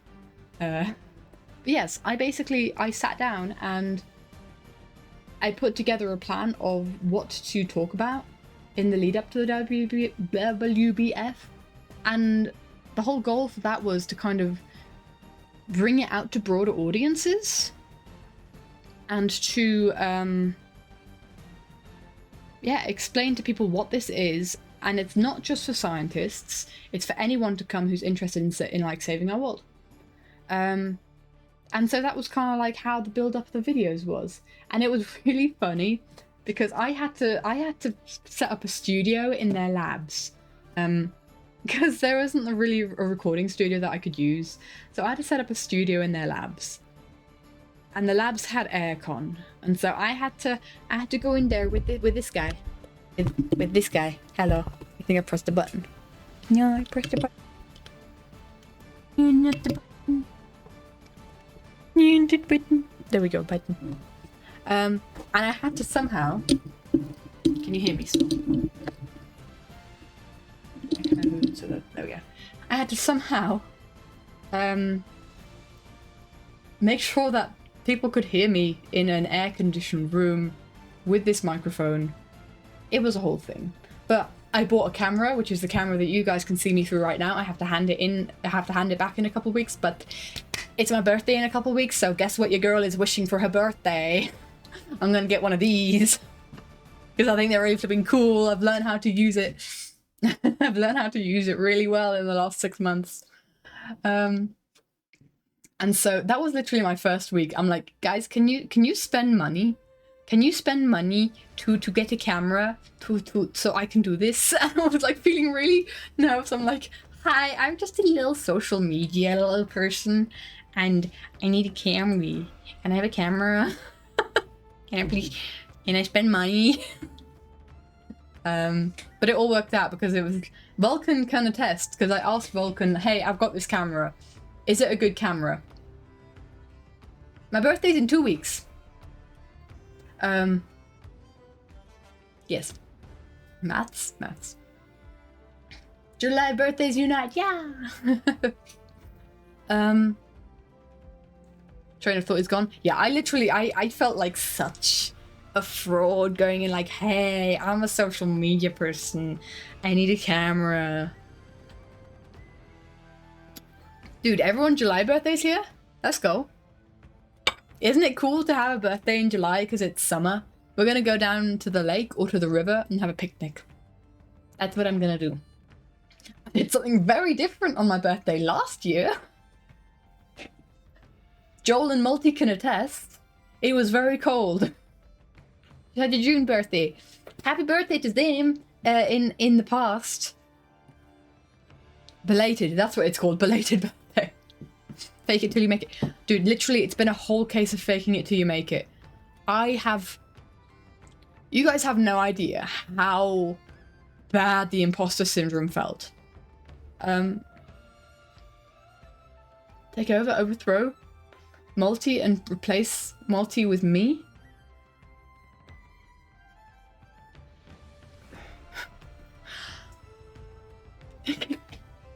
Just walk into that shop and say, yo, what up, nerd? Gotta have a camera to record my nerd and literally, and it would be a case of I'd be recording in the lab and I wrote scripts and I recorded myself and I edited it together. Just follow up your keynote speaker. Zim, I need to explain to you who these keynote speakers were. Let's just okay, I'm going to talk about the whole build up to the WBF and I'm going to finish that story. But just you don't think Princess would be happy? Oi, I'd be a fantastic dad to Princess. I'd be a great dad to Princess. I think. I don't know. I don't think I'd be a fantastic parent. That's why I'm going to be the great aunt that is going to be like that's going to like be the cool aunt that takes the kids to like theme parks and gives them sugar, and then at the end of the day, when I'm exhausted and the kids are all still sugared up, I just hand them back to the parents. And I'm a cool aunt because I never had to tell them no, but I don't have to deal with them. That's what I've always said. I'm going to be the cool aunt or the cool godmother. Yeah. Anyway, so one of the keynote speakers, in fact, I've just sent an email to this person, was the lead environmental scientist, so the boss of the scientists of the environment of the WWF. You know the panda logo? Not to let Princess out with Kitty. Oh. You know the panda logo? The lead environmental scientist. And the reason that I sent them an email today is because I took pictures of them when they were holding their keynote speech. And I'm gonna talk about this keynote speech right now, actually, because it was such an inspiring speech. I sent pictures that I took of that keynote speech to them because they're gonna have an official WWF blog post with my pictures in it that I took. My pictures are gonna be in a WWF blog post. And you know what's awful about that? Is they're the worst pictures of the week because they were the first pictures that we had to take in this room. And imagine it's like it's a stage where everything around the stage is black and the screens with the PowerPoints on it is white. And so you've got just these black silhouettes in front of these white screens, and I have to somehow make it that the camera looks okay, that the person looks okay. And this was like the first couple of pictures that I had to take. So yes. But the one office handshake meme, yes. Yes. And so those are the worst pictures of the week because it was real trial by fire. We had to learn how to adapt quickly. But whatever. We'll see if they end up in a blog post or not, I don't know. But yeah, that was a really fantastic keynote speech because she was basically talking about, her name is Becky Chaplin Kramer, and she was talking about how, and you hear about this in the media a lot, but you also hear it in the scientific space of we're measuring how much we're losing, right? We're measuring, okay, we have 1 million species that are facing extinction.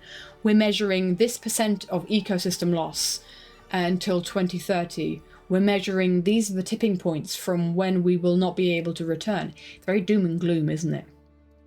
It's very, like, it feels very hopeless. But what we have to start doing as well, because we are working on these things to improve nature and improve ecosystems and where nature lives, we also need to look at measuring recovery. We need to measure how ecosystems recover from these things that are happening. And like, I don't know if you guys have ever heard of the monarch butterfly example. It was something that happened a while back, so it wasn't an example that I knew of, but it was an example my parents knew of. Is that the monarch butterflies? I think this is in America. Is they had these migrations along all one of the coasts of America. I can't remember which one. I'm talking about my backside here, so do correct me if you know it better. But they had these really long migration paths. And because of human industrialization, these migration paths were destroyed. East Coast, okay, thank you. These migration paths were destroyed, and the monarchs, because they didn't have these migration paths anymore, were on the brink of extinction. Because these are multi-generational, they migrate from north to south and from south to north.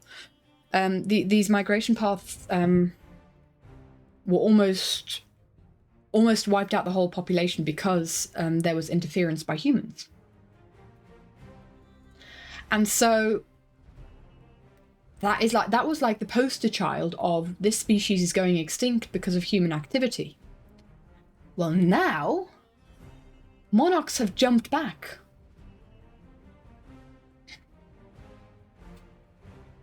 You have a job now, so you have money, so you can subscribe. Yay! We love jobs. Jobs are great. Do it. And so, these monarchs have bounced back, and they have not the same populations that they did before, but they're no longer on the brink of extinction. They are doing really well. But we don't know why. We monitored their collapse in so much detail. We monitored how badly they were doing and how worse and worse and worse they were doing in such detail. There are so many papers about it. But what we didn't do is we didn't monitor them coming back. So we have no idea how they came back. Yay, thank you, Henry. 8 months in a row. Let's go. Thank you. I like that position of the alert box there. I think that's fine. But yes, we didn't monitor how they jump back, and you kind of want to know, like, wow, this is a success story. How can we maybe like improve this for other species? How can we replicate this success story for other species? You can only really do that if you look at how these guys got back. If you don't know how these guys got back, and it's a big question mark, how are you going to replicate it for other species? Or how are you going to try to find out like what action was taken that actually really helped these guys? So we need to focus on we also need to obviously look at what we're losing, because that's important, but we also need to shift our focus to the science of recovery, of like ecosystems that are recovering and how they're recovering and what like factors play a role in that, and then how we can replicate that. And that was her whole talk. So inspiring. I'm so inspired. Really amazing. But yes, so flipping amazing keynote speakers during that week. Oh my god. Shows the signs of stuff going well too. Exactly, because this whole conversation, this is something that I have really struggled with in the media coverage for this, and that's kind of like something that I want to, in my own little niche, work against maybe. Oh, London beavers. Beavers in London? Beavers are fantastic. Beavers are amazing when it comes to ecosystem recovery. They can restore entire wetlands on their own, where something would take so many millions of dollars or pounds or euros or whatever currency you want to go for.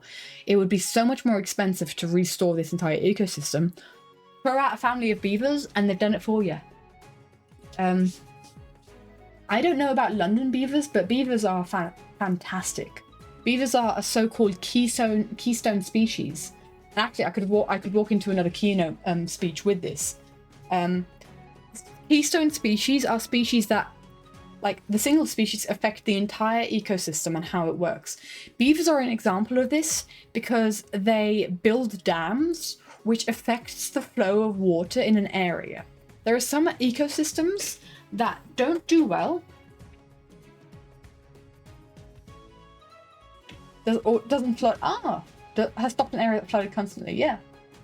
So there are some areas that, there are two sides of the coin. There's some areas that don't do well if they stay in the same, if the stream just stays the same way, if it's all dammed up and like concreted up, and yeah.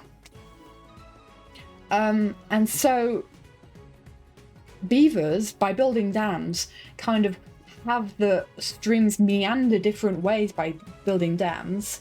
This is the one side of it. The other side of it is that they strengthen and by building these dams, then the flow of the water isn't as strong, so that when there is heavier rainfall, the water doesn't flood as quickly. It doesn't like barrel down the stream, down the river, and it doesn't flood as easily because these dams are kind of like stopping it along the way, letting it meander another way, and that is one way that it avoids floods. I don't know how it would avoid flood. How it makes floods avoid words. I don't know how it stops floods in London specifically, but I can imagine that that's how it works. Just realised that my keys and my phone are in the pockets of this skirt, and they've been pulling down on the skirt, and it's been annoying me. There we go. But yeah, beavers fantastic because they can change entire ecosystems, and when they change the flow of the river, that opens up new habitats. That can be permanent, can just be temporary for other animals. So imagine if you've got a temporary pond just for spring. That's where frogs can lay their eggs and create tadpoles. But in those temporary ponds, you won't have any fish that would prey on the eggs. So those frogs can really expand. Or water birds who have suddenly got like more space and where their food can survive. Many trees get watered. Beavers fantastic for what they do. Another example would be wolves, the Yellowstone wolves in Yellowstone Park. They are also a keystone species. They were removed from Yellowstone They were hunted down because wolves are dangerous, which they are, but like humans are more dangerous. Wolves were removed from Yellowstone. This led to the is it elk in Yellowstone or deer, whatever the large herbivore that they preyed on. If beavers building dams, you also need a barrier to prevent a repeat of the Devonian landlubbing incident. I don't know the Devonian landlubbing incident.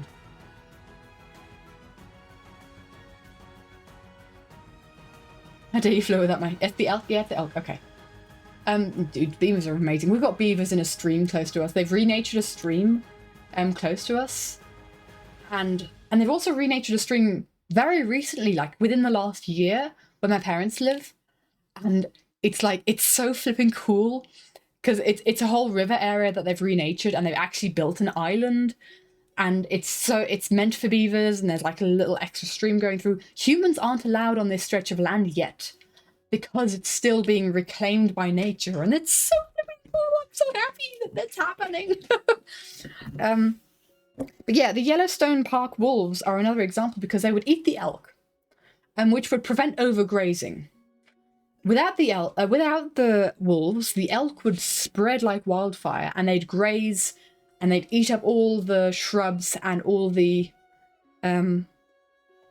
grass and everything, even like the shrubs on the side of a river. And this would then lead to the rivers being unstable, and farmers were worried about wolves killing livestock. It's a really difficult conversation to have, because you can't keep nature within the confines of nature. But the way we just need to not consume as much as people. We either need to heighten our defenses.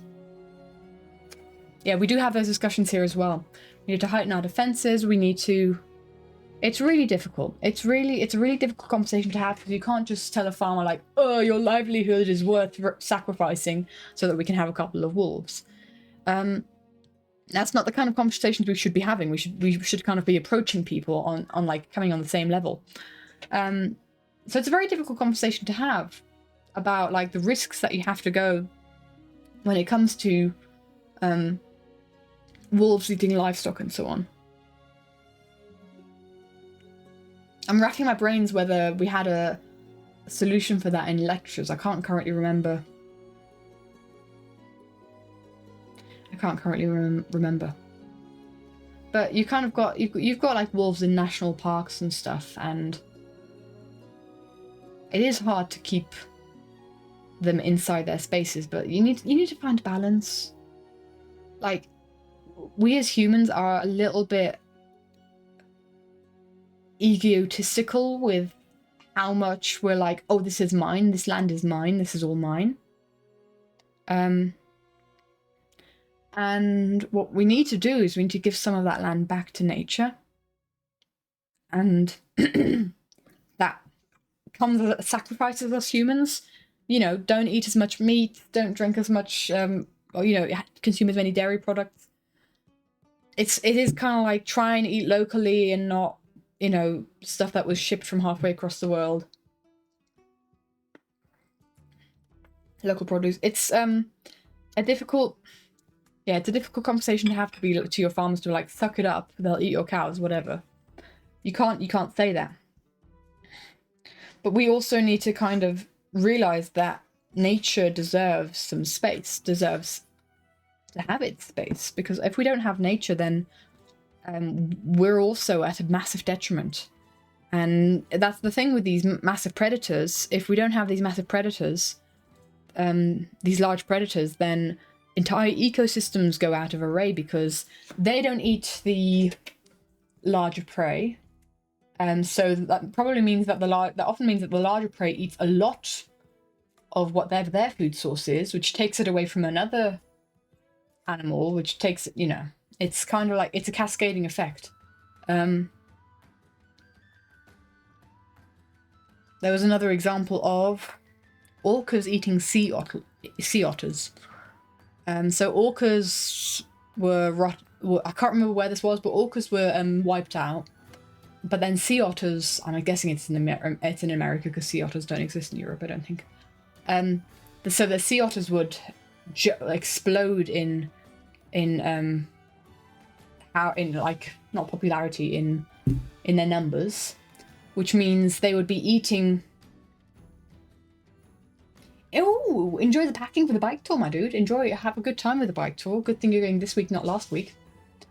Fence out state meaning you are responsible for keeping your neighbour's livestock, so it should be farmers' responsibility to fence out wolves. Yeah. There's like that you need to set up your yeah, you need to set it up. West Coast thing? Yeah, they eat the shellfish. The shellfish would have eaten, is it starfish that they'd have eaten? I'm trying to grasp examples from lectures from years ago, so I do apologize if these aren't entirely accurate. But and then so the starfish could explode in popularity and take over entire ecosystems, which just like ruin the ecosystem. So you take away the orcas and you don't necessarily think, oh, bye-bye orcas, hello starfish. You don't necessarily think that, but it has this cascading effect down the food chain. And so that's what these are called. These are called keystone species. Elephants are another example of keystone species because they trample trees. You wouldn't think that's a good thing, but think Indian elephants, they trample down young trees so that A, animals have a highway through the rainforest, and B, that gives space for other trees to grow, for new trees to grow. It's the urchins that eat kelp. And then there's massive amounts of kelp, right? Something like that.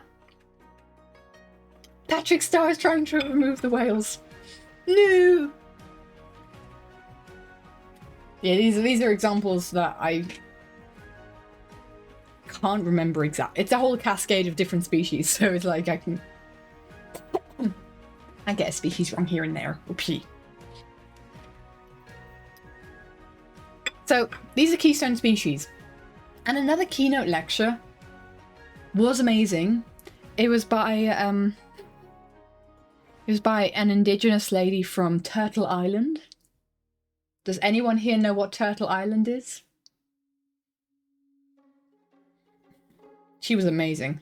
An indigenous woman called Lila June is her colloquial name, but she has a different name that I won't attempt to pronounce in her language, in her people's language. Is that an island that has turtles?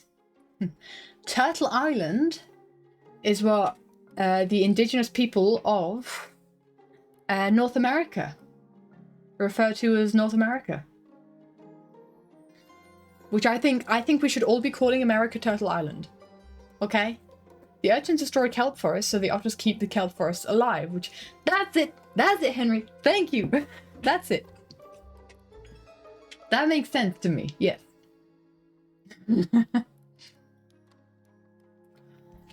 Turtle Island is America. It's what they call North America. Because they don't believe in calling it America because the name comes from Amerigo Vespucci, I think, who was a terrible colonizer and wiped out many different civilizations. I feel like this camera is scooching down a bit. That bit higher up than we were. So I think her tribe is where is in the area of New Mexico, and oh gosh, she was amazing. And she was basically explaining how we humans are a keystone species. We have a great effect. Petition to me. I don't know if I have a voice in this because I'm not American and I'm not indigenous, but me. Because right, that would be amazing. I think that also counts Canada and Mexico though. So it's like the entire continent of North America. But yeah, I'd sign it. I think that's a cool name. But yeah, she explained how we humans can be a keystone species and we can be an intrinsic good for our natural world. And she used many different examples from indigenous peoples where this worked. For instance, I'm sure that you guys have heard of like indigenous people burning land, right? Burning fields, burning steppes, burning savannas, just like very controlled burning of the land. And that is so that it can grow back stronger. Because when you're burning the land, you immediately turn the foliage into nutrients that go into the soil, and so it can grow back stronger and faster. And then also this burning, and then also this stronger and faster growing back. Just the guy who mapped the coast. Maybe with an evil mustache, he just mapped the coast. We just hear about Columbus, to be honest. America, in our history, Columbus and there was another guy and I can't remember his name that we talked about, but Amerigo Vespucci was on my own my own lack of knowledge here. I do apologize, because he was just like a single sentence like America was named after Amerigo Vespucci who went there. I think that was the extent of our history knowledge, so I do apologize. We do not like him that he sucked. Yes, Columbus was like, oh yeah, we know Christopher Columbus for like that kind of thing. And I can't remember what. That was a Portuguese. Was Columbus Portuguese? It was like the Spanish versus the Portuguese, okay? Something like that. It's been a long time since I did that side of history because I find it a very difficult side of history. But yes, my train of thought is gone. Oh yeah, for humans is keystone species. And so you'd have these controlled burnings, and so that would mean that the grasslands would come back stronger and faster, and that would attract bison, which then the indigenous people could hunt, and that would sustain them. So it's like this beautiful feedback loop of all these different things, and that's humans having a positive effect on the world around them. Humans having like changing the world around them in a good way. Was an Italian sponsored by Spain? That was it. I knew he was like not where he was actually sponsored from. Was it Italy versus? No, I think Portugal had something to do about it as well. Might go on the list of people in history who might have been worse. Yeah, there's a lot of people in history that, especially in that type of history, that went well. I don't speak fondly of what my ancestors had to do with that, because I originally come from the United Kingdom of Great Britain and Northern Ireland. Not a very clean history there. Yeah, I know it's not my fault because I didn't personally take on the actions, but I do also know that I profit from the fact that my ancestors did this. There is this. Yeah, we profit without even wanting to from these things that have happened. So we just have to be conscious of that, but also not play a victim, not blame ourselves for what our ancestors did, but just acknowledge that it happened and that we are in a different position when it comes to wealth, when it comes to prosperity. There's a word that I'm looking for.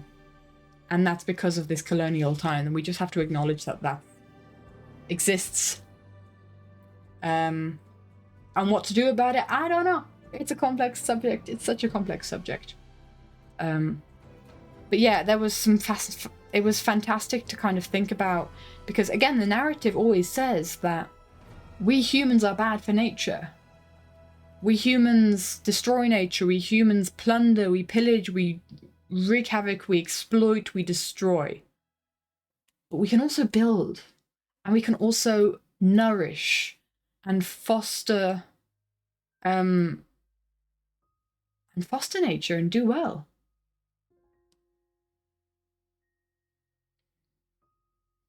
Acknowledge that it happened and work to be better.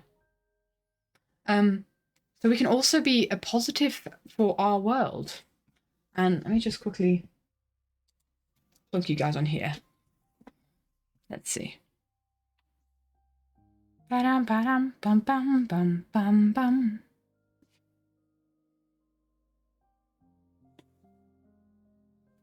And like seeing nature as equal was also a big part in that conversation.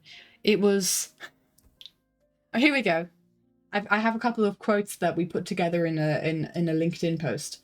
So this was Lila June. And in the bottom like row of the text there, you can see the clan that she's part of, her people, and who she is in there. So I don't pretend to know what that is. I don't try to pronounce it because I don't want to do any kind of appropriation. But Lila June is kind of so that we silly people can give her a name that we can understand. Lila June is her name, and she's just said some amazing, profound stuff. Welcome back, Beanie. And so I love this. And here we go. This is the quote that I wanted to show you guys. I think we can see if we can see the clam as our equal again, then we can again be truly civilized. We can only be civilized if the clam is our equal. How beautiful is that? How cool is that? And yeah, we were given our big brain and opposing thumbs to care for the land and not dominate it.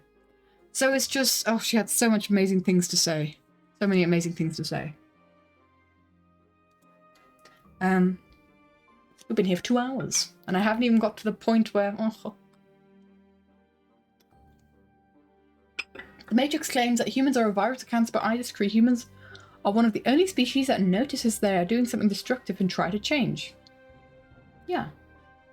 I think we need to... There is this entire like narrative that that we have. These are stories that we tell. And in these stories, very often humans are the villain. Because let's be honest, we are the ones who have done all these terrible things. But we also have the strength and we have the power as a community to globally make changes for the better. Like, no other species can do that. No other species can globally change the world. Yeah, globally change the world, isn't that, yeah, oxymoron. But so we have the power to do it either for good or for bad. And I believe, even though there is a lot more bad than good, as it feels like it sometimes, every mammal on this planet instinctively averts the natural equilibrium with the surrounding environment, but humans do not. Called having a higher carrying capacity because farming Smith, get over it. Yeah, there's a lot of villainizing of humans, but at the same time, we are really the only ones who can save our world. And so we need to acknowledge the fact that we have this power and use it for good. And we can only do that when we come together and not look at what is the maximum use for the individual, but more what is the maximum use for the community. Because that is another thing that you don't see as much in indigenous cultures, is that sense of individualism. I am the most important person and I need to, for me, make sure that my life is the best, right? No, we need to make sure that our community survives, that our community thrives. This is altruism. This is why we have the brains that we have, to be community creatures and work together like we do. Because otherwise we'd just be a bunch of, lone lions, what's a lone bears? Bears live solitary lives, right? Polar bears. Lone polar bears in our Arctic world. No, we're community people, and so we need to look at what serves the community, and less at what serves the individual. And I think that kind of will lead us to a better world. The pack thrives while the lone wolf starves. Exactly. And we are in such a complicated world that only when we group up, honestly, if I was just alone in this world, I would die. I don't know how to farm. I don't know how to find fresh water. Okay, I can just drink from the rivers down the road, but I don't know how to keep warm. And like, I don't know how to like spin clothes. I don't know what berries won't poison me. I'm not that much of a botanical genius. So, if humans all left or died, nature would actually be worse off. In what sense, Henry? Can I challenge you on that? I know, because I'd like to challenge my own view on that, because I am of an opposing opinion. Because nature has a fantastic ability to reclaim, to come back on its own. Life After People TV show? Is there a TV show about it? Because yes, maybe some species would die out because we're no longer there to kind of like save them from their own demise. But we also wouldn't be, you know, forcing that demise. Does that make sense? Am I okay to challenge you on that, Henry? Because I want to open up discussions, and I'm happy to be wrong about this. I'm happy to kind of like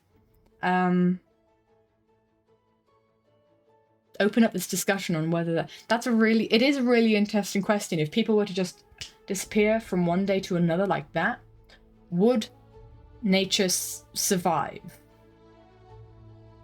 And I think it would, but not in the same capacity as we have it now.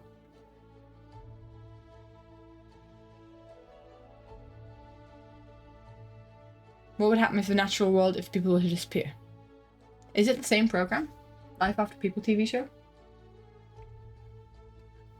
But that goes without saying, like, we're here to stay. We humans are here to stay. We can't just wipe out all humans and have nature be untouched, because the only way to wipe out all humans is either to create a very human-specific virus, I guess, or to nuke the world, which would be very bad for the rest of everything. I don't want to.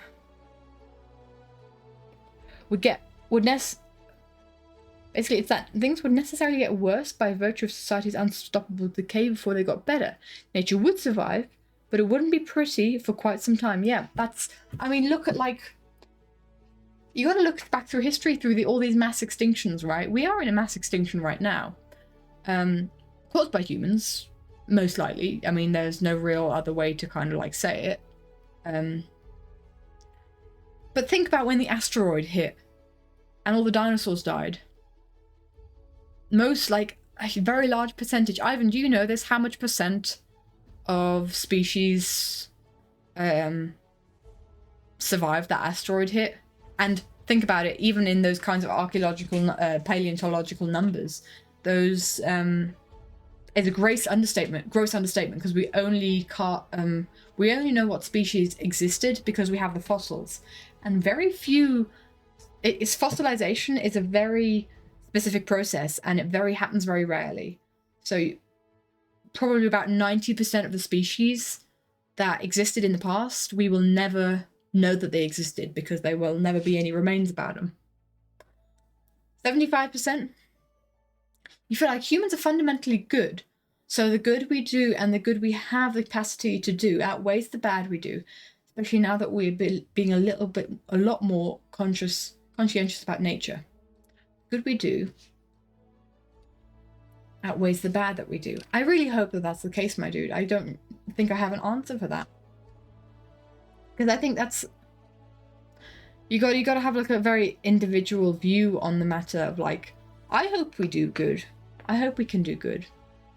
But yes, upwards of 90% if you go to the Great Dying. The Paleozoic to the Triassic, P to T. These 75% of species died in the Great Dying involved Siberia exploding. As you do. My iPad keeps lighting up because people are texting in the Discord. How dare people text in the Discord while I'm streaming. Yeah, there have been so many mass extinctions, so many great dyings, but still nature recovered. It's basically what I'm trying to say. TLDR. I think we humans have a great capacity to harm. Humans have a great ability to harm, as we've seen in history, as we're seeing now with a lot of people's disregard for nature. And so it's kind of hard to stay positive in these lights. But at the same time, there's so much good being done. And that's what I found at the World Biodiversity Forum. There's so many amazing people that are working together. They're spending all their professional life and more, because this is a passion job. You usually work more than 100% on these kinds of things, to improve the well-being of our world and to renature and to bring back species and ecosystems and do a net positive. So there is a lot of doom and gloom, and there is definitely, we can't ignore all the bad, because the bad is there, and the bad is, it sometimes feels like it's getting worse. But I think what we also need to do is, while acknowledging the bad that exists, we also need to know that there is good, and there are people that are doing a lot of good. And yeah. And I think time will tell whether the good outweighs the bad. Whether we can save our world, or whether we... Yeah, because nature will always recover. But nature won't be the same. Maybe we'll, you know, like how all the large reptiles were wiped out. What if all mammals get wiped out in this mass extinction, and then there's just amphibians to take over the world, you know? Who knows?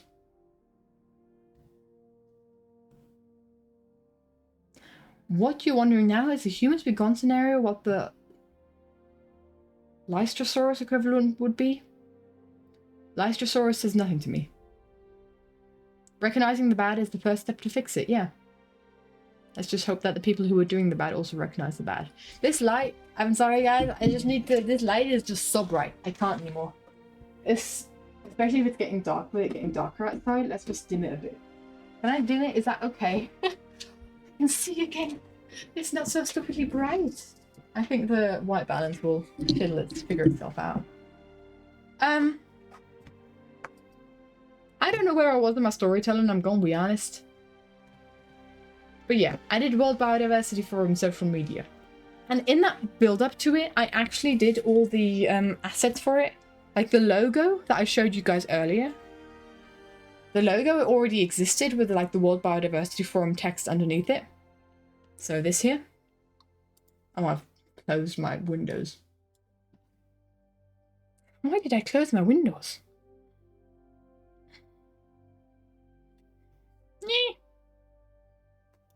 Let's get you back to the thing. Boop. It is that one goober who survived the Great Dying and then somehow peaked so hard it temporarily became the single most successful genus tetrapod ever outside to humans. Interesting.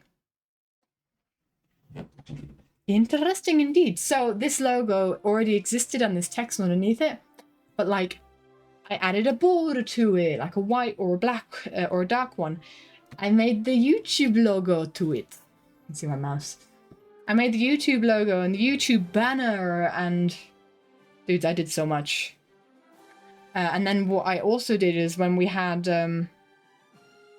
like the opening speech was a bunch of, so this is the WWF biodiversity lead scientist that I just sent pictures to. There's so many amazing people. I'm looking for the quotes, and then I also set up like this quote thing. I like all the visuals. So many visuals. I even, let me just see if I can actually show you guys this. I had to draw my own business card. I think we're fine, yeah. I had to design my own business card. This is really embarrassing. Not business card, but like you know how like if you're an FBI agent, you have to show a badge or a card, like, yes, this proves I'm an FBI agent. We had to kind of like have a badge that proved that we are the social media team, me and my friend. And so I just had to design it. And we didn't have time to actually print it on like a card, you know, like a credit card kind of thing. So I just printed it on a bit of photo paper and stuck it to my student ID card, and no one noticed. No one noticed. I felt like such a fraud doing that, but I had to because we had no more time. And this is what it looked like. Oh, wait, that's kind of off screen. Hold on. Look at how professional I look. What the heck?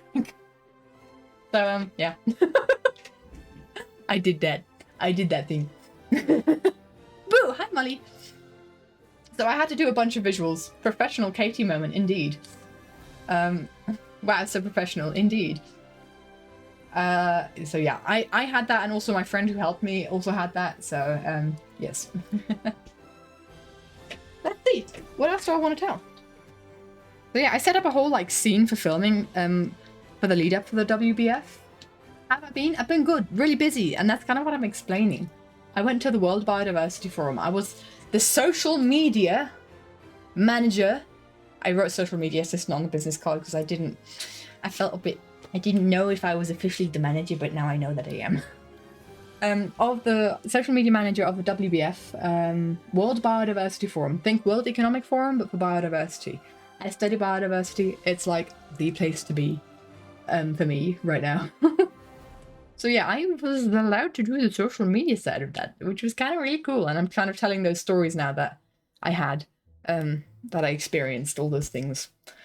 And so in that whole setup, right, to like I got a skirt and I got a yellow.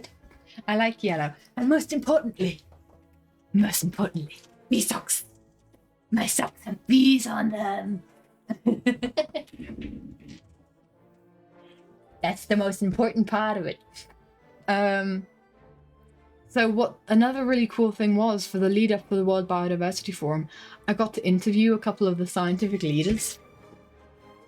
Because basically the way the WBF was kind of like set up was it had a bunch of different, they called them tracks. So there were a bunch of different subjects that talks would be held on. So you were able to group your talk that you held into like a different thing. I just realized something.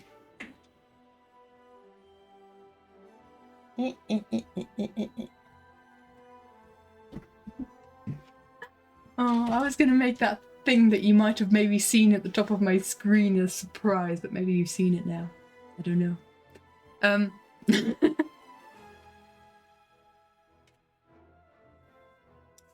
I'm still figuring out this scene and how it's supposed to look. You guys gotta bear with me. So yeah, I was able, so there were different scientific leads of these different tracks. In fact, let's go to the website. Why not? I've got the website up in here. Boop. Leading transformation together. That was the tagline for the WBF this year. Which was basically kind of like there needs to be biodiversity leadership. Like there's climate leaders and like, you know, there's COP, there's, you know, coming together for climate goals. There needs to be leadership there. Gotta go, phone is dying. Thank you for contesting your opinion. I don't know if anyone's ever said thank you for contesting my opinions. See ya, Henry. See you around, my dude. So yeah, we had leading transformation together. And yeah, there has to be leadership. There has to kind of like have people in leadership like having the issues, talking about the issues about biodiversity and spreading them like in the sense of so that we talk about it. Transformation is kind of like transformative change is like a buzzword that comes up a lot. It's basically kind of looking at our knowledge that we have and reframing it in the world that we live in. You know? Does that make sense? It's a little bit abstract. It's a little bit difficult to explain. If it's something that you guys would like to learn more about, then I can do a bit of a deep dive in researching it. One of the keynote speakers speakers that we talked to, Sandra Waddock, who has written 10 books, 200 papers, something like that. She came from the economic side of things. So we had like a talk about the economy and how we should. This was again like the looking at the very individual economy of like, I need to maximize my profits, my well-being, versus a more communal economy of where we need to maximize, or where we need to be a bit more conscious of the community, and that the community exists and thrives. And that doesn't necessarily mean always growing. That doesn't necessarily mean maximizing everything in every single way. But yeah, that was really interesting. So yeah, transformation and together is just like bringing together people from different fields, from different backgrounds, from different countries, different cultures, different education levels, different studies, work, ideas. Anyone can take part in the biodiversity crisis, or not take part in don't take part in the crisis, take part in solving the crisis, please. Please don't take part in making things worse. But yes, let's have a look at the thematic tracks. And basically the way that I think maybe just as like, because it was my first conference that I'd ever been to, the way these conferences are built up, or at least the one that the WBF, is that you have a bunch of oral sessions, which is people talking about different subjects, about their research space, about it's basically a bunch of lectures talking about the newest research and newest ways to collaborate. And so there were a bunch of different ones like that. There were also workshops which invite you in to collaborate in these topics, and those probably existed. You're responsible for astrophage? Yeah. No. You're changing the climate in the other way. You're not making it hotter, you're making it colder, which is also not great.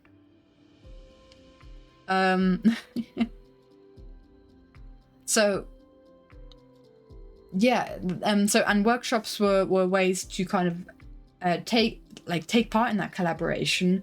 And what there are actually papers that are now being written because of part of long con to get Ryan Gosling in space. Indeed, it's there's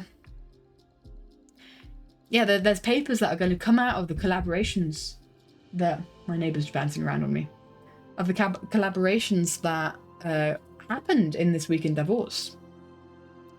What you also had was the keynote speakers, which were people who are so renowned in their sphere, and so many different speakers. We had a talk on brain health, we had a talk on AI and appropriate uses for AI in your research. There is a lot of bad ways to use AI in your research, as I'm assuming you guys know, but there are also amazing ways to use AI in your research. Then there's also was a lawyer who was kind of like explaining, how do we get nature to have rights? And dudes, turtles have rights in Panama. Turtles have rights in Panama because a marine biologist was like, flippin' heck, I don't like this. So got together with a policymaker, and those two, just two people, worked on rights for turtles in Panama. Yay for the turtles, yeah! So it's like, you know how we've got human rights, how we've got, women's rights, trans rights, all these rights that used to sound preposterous, which we now just see as a given. Maybe to some people, nature having rights sounds preposterous, but to me, it's a given. Like, what do you mean nature has rights? For me, rights when? Honestly, that is a much more nuanced discussion, because they're domesticated animals, and they're animals used in Nutztiere. What are they in German? What's it called in German? Farm animals. More difficult. Sheep are incredibly exploited alongside cows and chickens and all other animals that we keep for their produce, for meat, for milk, for I don't know. They definitely deserve rights, in my opinion, but that's a very difficult one. Sheep get rights when they can write, but babies have rights and they can't write. They don't just get rights when they write. So it's like these conversations, like nature deserves rights, and that might be preposterous to some people, but nature's starting to get rights. Panama's fantastic in this. I need to go to Panama and just see how they're doing stuff there, because flipping it, it's amazing. There are like parts of nature that are getting rights. Like, and this is written in constitution, it is written in legal documents that they legally have rights, which is so flipping cool, which means they can't get exploited anymore. So yeah, we had a lawyer come and talk, and it was just kind of like, you think, lawyer at a biodiversity conference? And no, it was so empowering. This is you being overly limiting to sheep. Babies are fine. Aw. Don't be sheepist. So yeah, and yeah, we also had a lady from economics, like I said. By the way, her name is Sandra Waddock. Hold on.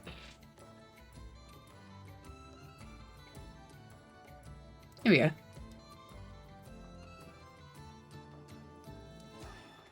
This lady, you see that he's the most adorable human being in the world.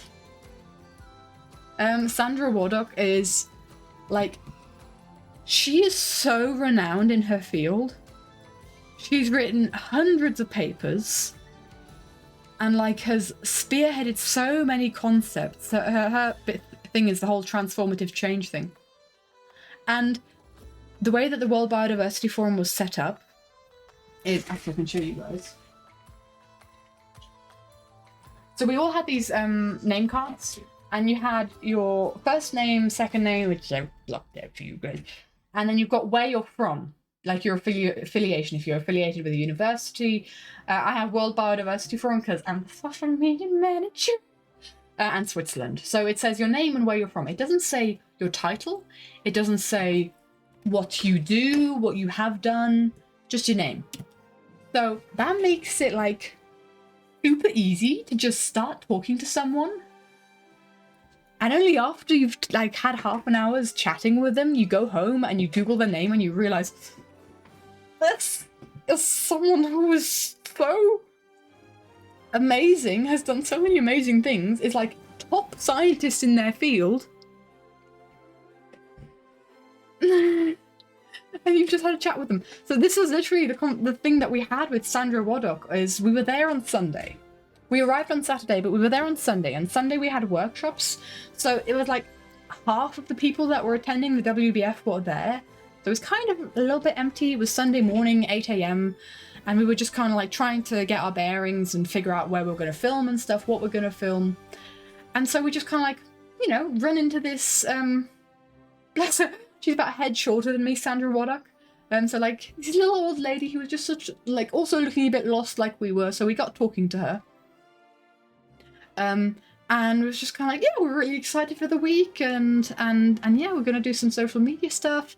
And here's the thing, I hadn't looked at her nameplate because I knew who the keynote speakers were at this point. I knew who was speaking.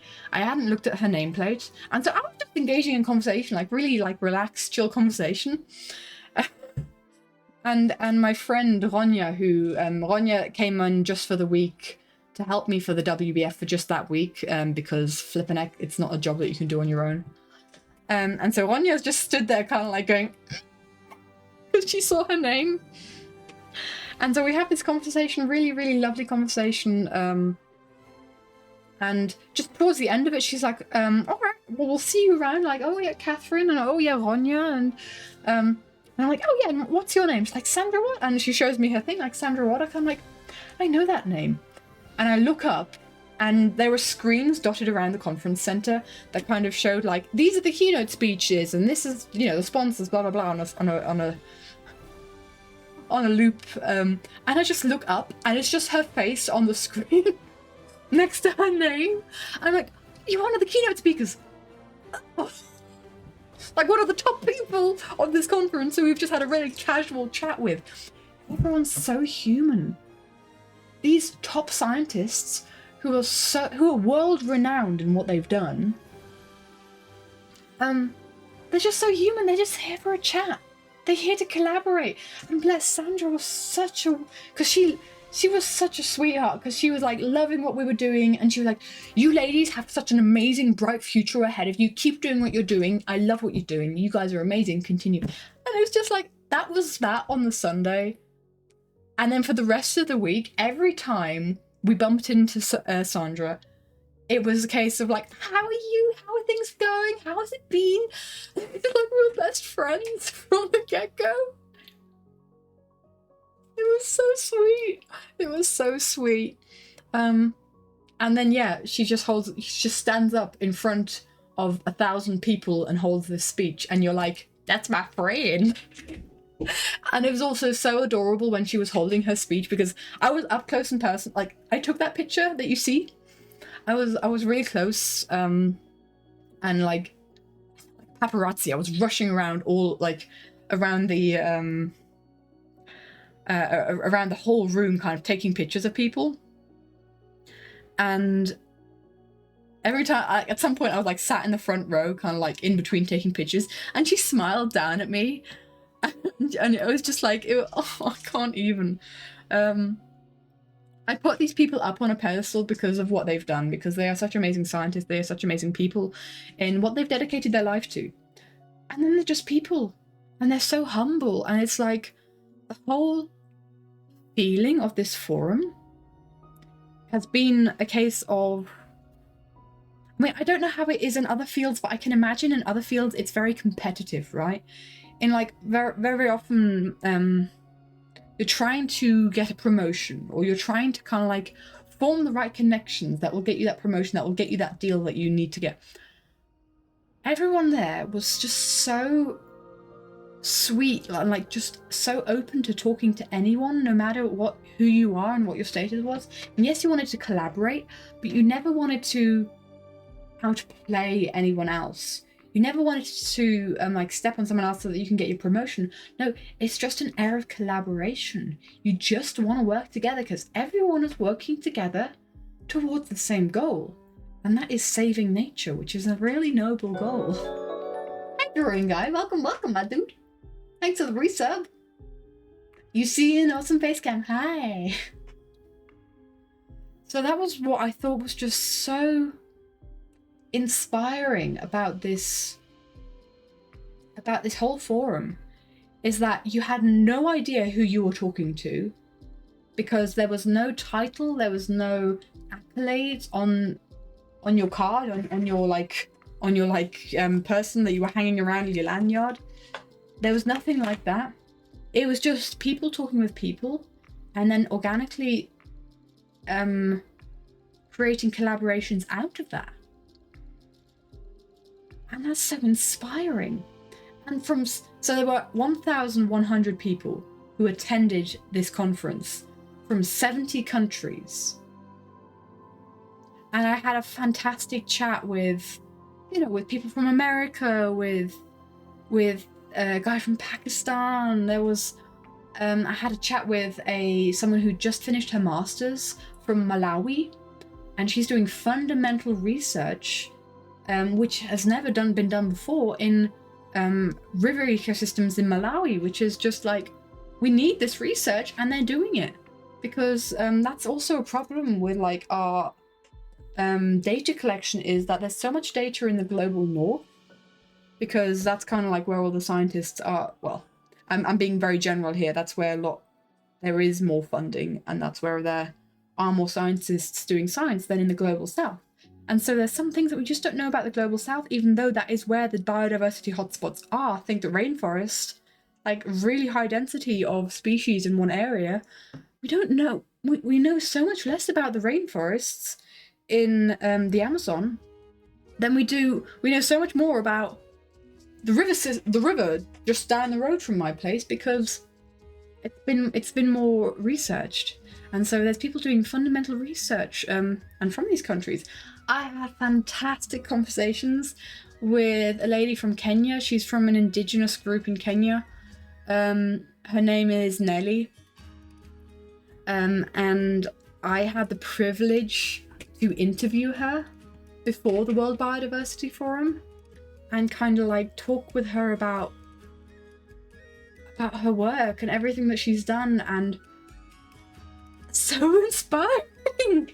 Like, what the heck? She's working with Indigenous people and kind of like explaining how whenever there's kind of like research that wants to happen or renaturing projects that are being funded to happen in these kind of spaces where Indigenous people live, you need to work with the people who live there, because a tribe that has existed for thousands of years in the grasslands, you can't renature, you can't build a forest there. You can't grow a forest there because you think the forest existed there before. No, that's not how those people live. They need to have their grasslands, but they need their grasslands to be healthy. And so you can't have a forest project in a grasslands like that. And that's kind of like that kind of collaboration that she does, which is so important. So important. And I interviewed 4 people. I also interviewed someone called Maria, who is from Minnesota, and she's an artist and a scientist. So she works on trees and ecosystems and forests and tree diversity. And she also paints and is an artist and tries to combine art with biodiversity, which is what I'm trying to do. I want to do something like that. I haven't figured it out yet. But I also interviewed an eco-artist. So Thijs Bierstekker is an artist from the Netherlands who works with scientists to visualize their data. And he's done some fantastic things. Like, I think I looked through a lot of his installations, and it's a lot of like modern art stuff, but in like a good way, in the sense of you need to really understand what it's trying to tell before you really understand what's happening. But I think his most impactful for me art piece was something that he did quite a while ago. And he also had an exhibition at the World Economic Forum back in January, and it was one of the only mentions of climate and nature and biodiversity at the World Economic Forum. He had an entire sculpture there, and he had a sculpture at the World Biodiversity Forum as well about invasive species. But his most he had a very impactful exhibition that was placed in a museum, right? And it was a cigarette in the center of like a glass thing. Yogurt, hello, I'm IRL, it's me. So you had a cigarette in the center, and you had all these veins coming away from it, and there was like water flowing through this, and the water was relatively clear most of the time. But it was placed in a museum, right? And this museum counted how many people were in the building, and then using statistics, kind of calculated what the chance is that this many people, the probability that this many people in the building smoke, and based on statistics. And the more people you had in the room, the more black the water would get, signifying that a single cigarette bud can do so much damage and can pollute so much water, just a single bud. And it's just, oh my gosh, and you just see these black veins emanating from the cigarette bud, kind of like showing, there's a fly trying to get into my water, kind of showing the damage that just a single bud does. And it does so much damage. And I don't smoke, I never have, never wanted to, but I can imagine that seeing something like that would make you think twice. And, I mean, I tell you what, guys, I'm just gonna, in case someone's like interested to kind of look more into this, I'm just gonna open up his YouTube channel. Can't see nothing. Can't change. I just need a new tab. Give me a new tab. The light is so bright. New tab, YouTube. There we go. Let's see.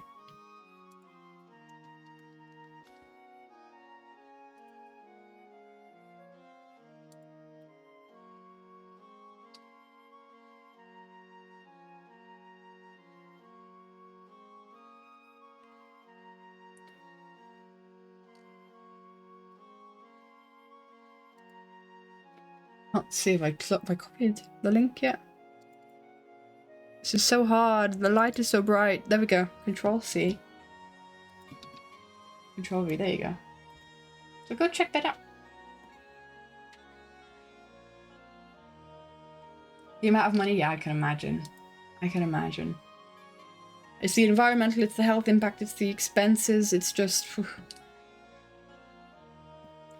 So actually, if you go to that YouTube channel, we could watch it now, I guess. Do we do reaction content? Oh, there's music. I forgot that there's music. There we go. Let's do a react channel now. Let's look at this one because I think this is the one that was this hung in the World Economic Forum in Davos, like in the center, and it showed the deforestation of rainforests. So let's have a look.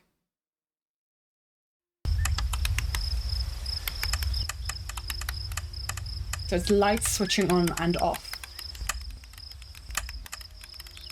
Brings you real-time satellite data to life showing the state of world forests right now. Collaboration with UNESCO. Every leaf disappearing is 100 square meters. And every leaf appearing is 100 square meters of forest gained. And this was in the middle of the World Economic Forum. So it's clicking on and off. So it's just, you see kind of like how quickly we're losing and regaining as well, though, our rainforests and our forests. And this was at the center of the World Economic Forum, one of the only conversations about nature and about climate and about biodiversity at the World Economic Forum this year. Because a certain someone was trying to remove it from every single conversation. Let's see. I wonder if we can find the...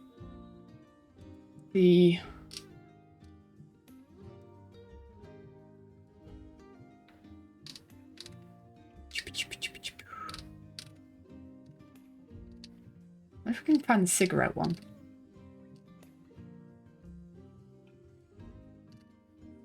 They've done so much. The Woven Foundation is their art studio. Oh, this one's fantastic. This is a root system of a tree. You know how trees can communicate? Trees can communicate with each other through their root system. And if there's like a parasite in one section of the forest, they can communicate to the other trees in the forest that there is a parasite happening and be prepared. And this is a tree kind of like signifying to us the distress that it's in by looking at the pollution that is happening outside of the building. So the more, basically, they had a measuring thing that measured the pollution outside of the museum, like with cars coming by, like it would spike in rush hour and then be lower at night. And you can see like the distress of that this tree is in.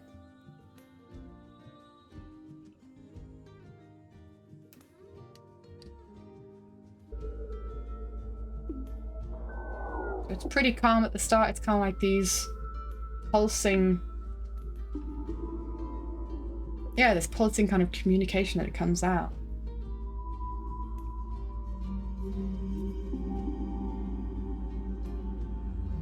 Every year a tree creates a ring. Oh yeah, it was rings. It was the rings of the tree. These rings show the changes in climate throughout that year. Using 12 sensors and 1,600 data points.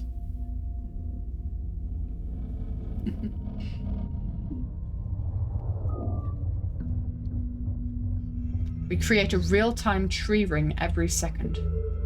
We dump all our fertilizer into the oceans. That won't help things. That won't help things. And so they create tree rings. Yeah, that was it.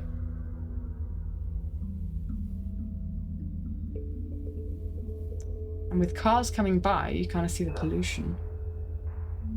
And then the tree gets in distress when you see pollution kind of actively flowing in.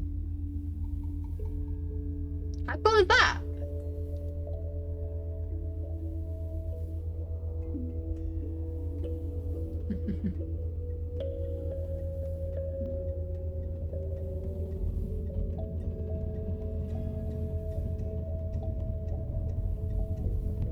So there's no car currently, so there's tree rings happening every second.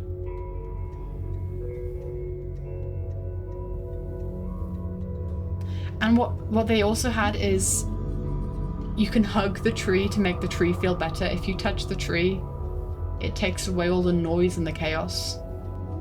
It calms the tree down, which kind of shows the impact that we have. Oh, has the camera died again? No camera?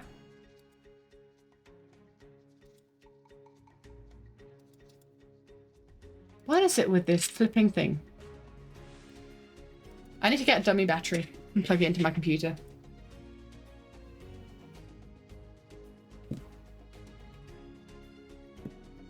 Why did the OBS disconnect? Why did you disconnect? Right, let's add another battery. That's the only problem with this camera, is that battery life is so non-existent.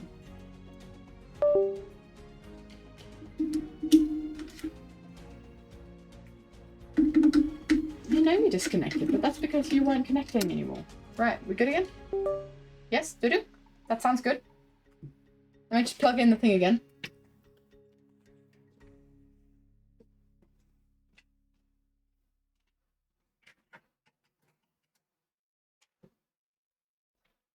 Your girl built 4 batteries for the WBF.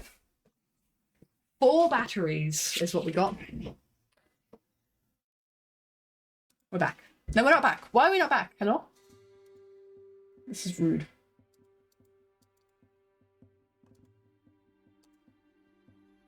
Why? We're back on my other thing. Why are we not back on OBS? Ah, yeah. Hello, everybody. Hello. Isn't the fly in my room? Boop. But yes, that's kind of like just an insight to the things that this guy's done. So I was able to interview Ties, and he's got some really good like philosophies, because he's like he says things like, if art can't reach us, art can't teach us. Or if the science can't reach us, the science can't teach us. And the way that the science reaches us is through art. So yes, it is fantastic to talk to him. I also talked to Alice Hughes, who is part of so many different things. But she was actually part of the research team that found COVID in bats. You know, as you do. Just like, these people are amazing. I need to close this tab because it's so bright. It also doesn't help that my light has kind of fallen down halfway over my screen. But yes. And like, I guess I could also show you guys the WBF YouTube channel, because I'm going to be doing a couple of more stuff for that. Like, I'm posting more and more things on that. Oh my gosh! Yes, I forgot about this. They did an opening. They did a professional recording of the opening panel, and I wonder if you'll see me running through it. But I guess we could look at some of the videos that we had.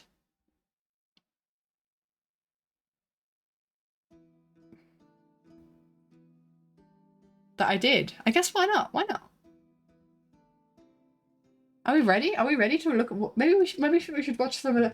I keep saying I did all the social media for this, but I haven't actually showed you any of the social media for this. Let's do that. It's my face. You see my face. Let's start with what is the WBF? 1 million species are facing extinction because of us.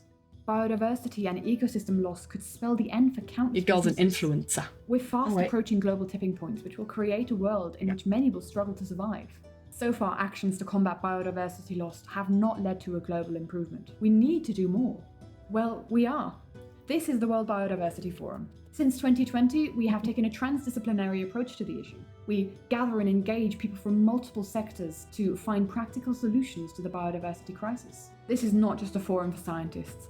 This is a forum for businesses, for policymakers, for artists, for anyone who loves our world and wants to protect and save it. We invite people from all over the world, from indigenous communities Oh, I to had nail global polish on it. I barely ever wear nail countries polish. who are already directly affected by the loss of biodiversity. With this year's tagline, Leading Transformation Together, We create a space to build networks and strong leadership so that we can come together across sectors and borders and co-develop a sustainable watch this as future where biodiversity can thrive. cinematic. Come and Who is join that us to be a person? part of change. We'll be in Davos, Switzerland from the 14th to the 19th of June 2026. Early bird tickets are still available. They're not. We It's can't over. survive without our natural world. And our natural world is in danger if we don't do something. For more information, check the links in our description or look up our website, worldbiodiversityforum.org. So that was the very first video I did, like back in February. So yeah, feel free to look up the World Biodiversity Forum YouTube.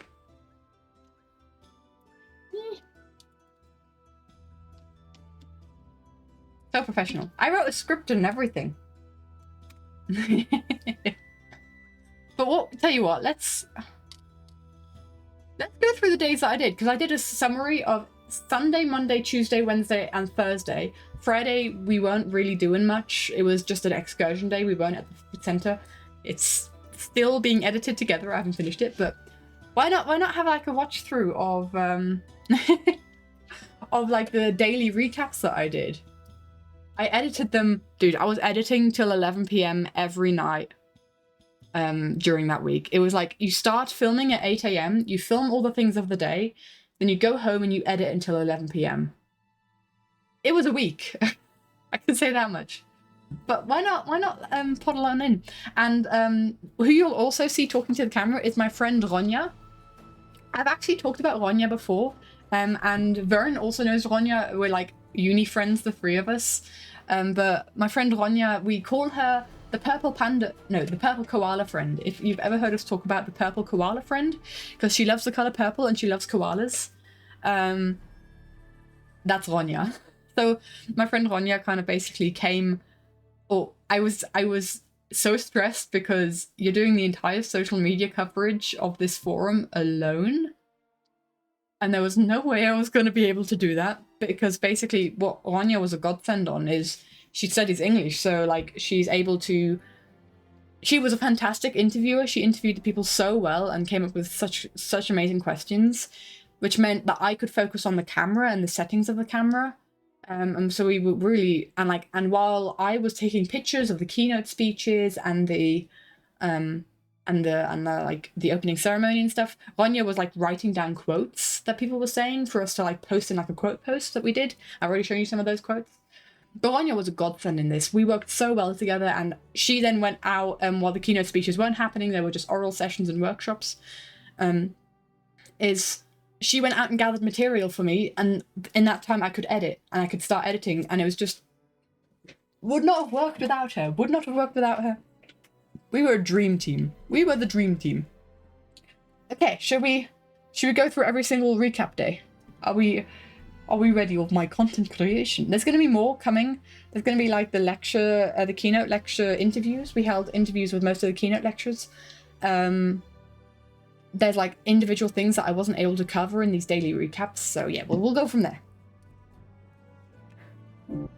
It's Sunday at the World Biodiversity Forum, and that means it's workshop day. We have a bunch of seminar rooms on the side where a bunch of fantastic brains have gathered together from many different sectors to find solutions to the biodiversity crisis. There's so many lighting issues in this, and they are being answered behind you can kind of see them. It's fantastic to see what's been happening. Let's have a look.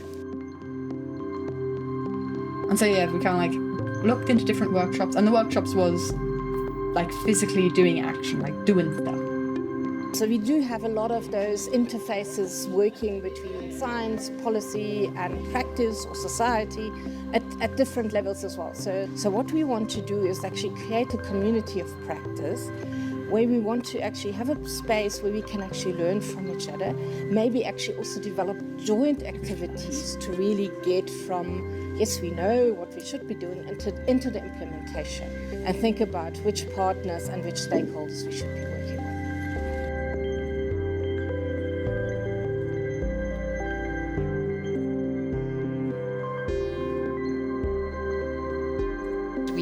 There is an important need to address this gap on restoration guidance and on restoration implementation, where there is a lot of the ecological aspects of restoration and the Indigenous peoples and local communities' perspectives and involvement and knowledge are missing from a lot of this guidance. And as we're halfway through the UN Decade on Ecosystem Restoration, we feel it's really important to overcome this gap.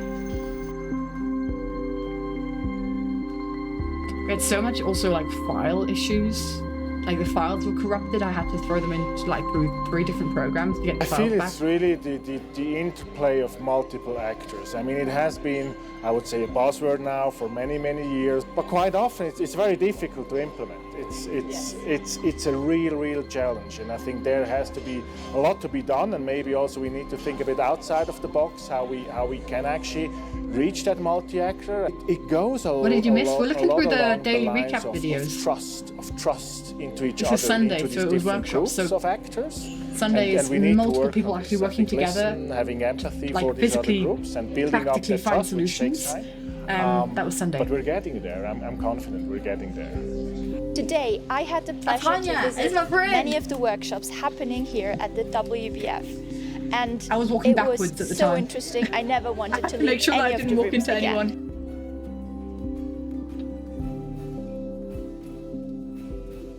I guess we go. When you no, arrive- no, not quite. We go up. Yeah, Monday at the WBF.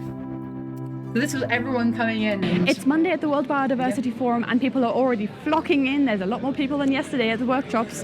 And we're all preparing for the opening ceremony thing where you there's see going in to be the an background opening speech. We're going to have our very first is like keynote and panel with a bunch one of of the awesome corners, people. like the art. Let's and go there's and like have a this look. table. There's this table with a bunch of indigenous sculptures on it. Oh, beautiful, beautiful. So this is the opening ceremony. You can see me in the background there. I'm stood there gonna take What a pictures. fascinating opening ceremony that was. From the short introduction by Gabriele Stapman-Strupp and Michael Chapman to the amazing keynote speech by Becky Chaplin-Kramer about the That science of looks familiar, recovery.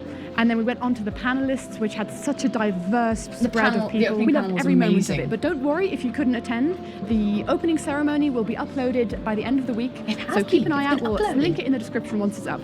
And I now wanna- in the I- afternoon, we'll have oral sessions in the different lecture halls and poster sessions. But Hear first, myself. I think it's time for a coffee. My aunt was so funny. She was like, I need more videos of the cakes. The cakes are amazing.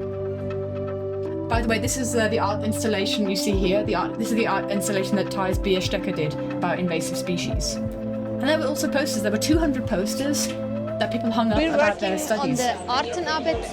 It's an educational project for children aged 7 There's so to many 12 projects you years. just kind of like look at And and the I'm like, aim hey, is to teach working in a similar children space. how Can we to collaborate? identify species.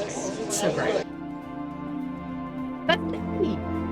To the right there, you see Nelly. I got to interview. Oh, she's so adorable. Every time I saw her, she's like, you beautiful woman, hello. And I'm like, hello. And then we had an icebreaker dinner, which was very fun. So yeah, that was Monday. Go on to Tuesday. So oral sessions is kind of like where a lot of research subjects are aspects presented. or one of the key focus areas for wildlife crime prevention is intelligence support. We all know that right now we're in a moment of special increasing disruption. Within Tuesday had the conference dinner, which from Tuesday onwards I was so behind. Oh, the art was amazing. This guy, Anya. This guy is an indigenous artist from Norway, and like had this fantastic description of this axe around the. Oh my gosh, it was. And like this sculpture, it was amazing. I can't remember the stories, and I don't want to misappropriate the stories. It's talking about living in a balance with nature. It's talking in a about balance the with air, nature. the land, and the water in our place in nature.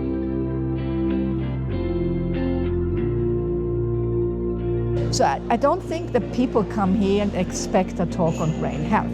So that to me already is an unexpected There was talk about audience. mental health and I would like biodiversity, to which is inspire kind of really people cool. thinking And how out of their spaces, own box spaces and in how nature, to make natural the spaces connection help to our mental health. disciplines that normally wouldn't That's be what she was about. talking about. This lady is the mother of AI Is the imaging question being asked actually in an AI biodiversity, question? like right? Or is identifying individual the decision that people are looking species at and animals? to make, will AI actually help? And there's these 4 stages that we ask, the 4 questions that we ask, because AI is not magic, and there has to be this recognition that LLMs are not the answer, and they're also a massive, massive resource suck. It's a big thing with so AI. use judiciously. It was so cool. There were like sections in between the rooms where you could go outside. #1 networking tool. So some people just had like, what's it called? Some people just had workshops outside, which was so cool.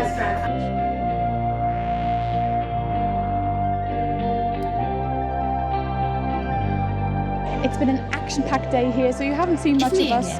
We've had keynote speakers, we've had art at the WBF, which was fantastic. My computer was to see dying. A bunch of Indigenous artists coming together. My laptop was not ready. And what we also had was so whenever I threw in the music, and the resolution and my computer was not happy. I couldn't play the video anymore, so I just had to render so much to talk about. You've seen it all. Well, all that is left for us to do is to enjoy the evening. And that's why some of these don't have conference subtitles, because my Off computer we was go. dying. We'll see you tomorrow. The conference dinner was amazing. We had with music.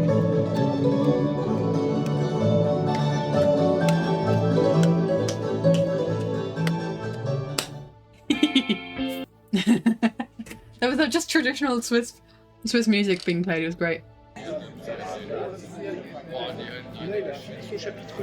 The coffee breaks were the most important. Welcome to the Blue Greens box. We produce really cool. biodiversity-based food This was just production outside of solutions the, in containers. yeah, there old was a container upcycled right reefer outside of the containers WBF, where we like try the and Davos building, transpose the local Congress building. river ecosystems with everything that you might find in nature here in the container. You Nature see in a here box. is a Swiss ecosystem. It smells great. It smells, well, you are standing in a river. We wanted to give a practical application and practical So this was really contribution cool. to the subject of Let's biodiversity have here, whereas a lot of the talks might be a bit more theoretical in here. So we hope that we have at least a modest contribution to some of the discussions that are going on at the Congress. Here at the WBF, we have a bunch of posters lining the hallways. We filmed this late on Wednesday evening, and I was going crazy. I did a little crap dance. Apparently, there's a video of me doing a crap Twice dance. this week, we've had poster sessions here, where but- people who have written yeah. these papers and created these posters stand in front of the posters and give information about everything that included the study and the impact that they wanted to have.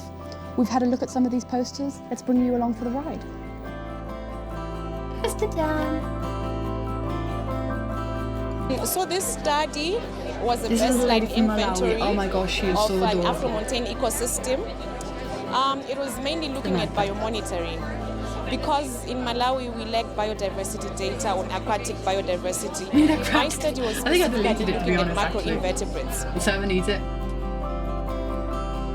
Just imagine, like, we're in a I scientific hope conference. to achieve 2 things today. One is to inform this group of the amazing lawyer. scientists about these rights-based approaches that the law can bring to protecting biodiversity. And secondly, to inspire them to work with lawyers to actually take these tools and implement them. It's so cool. And this was also there were so many amazing keynote lectures. Because these days we create Bless her, natural she parks. was pregnant. She or was so nature tired. preserves where we save the earth from ourselves. We kick out all humans because we think humans are bad for the land. But my thesis is that humans are not only not bad for the land, but we're actually essential because there are certain things that humans can do for the land that no other species can do. Yeah. And then the final one is Thursday. Last day at the Congress Center. My name is Aishwarya Veerabahu. So, yeah, we walked about I'm from the and asked University of people how they Wisconsin-Madison. felt about the I'm Joe WBF. Ball, University of Oxford. I've really enjoyed my time at the WBF. I feel a lot more hopeful about the future of biodiversity on Earth. I've loved this conference. I mean, it's been a wonderful setting, but also just a real interesting range of people coming from different backgrounds, different disciplines. Hi, my name is Camilo. I am originally from Chile and I'm based at Lancaster University. We're facing a very important and difficult question to answer. In every single session, in every single keynote, we are finding also solutions. Hi, my name is Sonia. I'm a master's student from the University of Zurich. I found It's it cool there were really, quite a few really cool master's to be here. students there as It's well. an amazing opportunity. There's so many interesting people, talks, and very inspiring keynote lectures. Hey, I'm Fred Dalman, Associate Professor of We talked to this guy Strategy because and Sandra Sustainability was at sat Warwick next to Business him. School. Really And Sandra enjoying was the like, conversations we're having. talk to them, It's a they're great amazing. community of scholars, business people, NGO, and other citizens interested in trying to preserve biodiversity and then come up with the It's like solutions that we need business for as sustainability.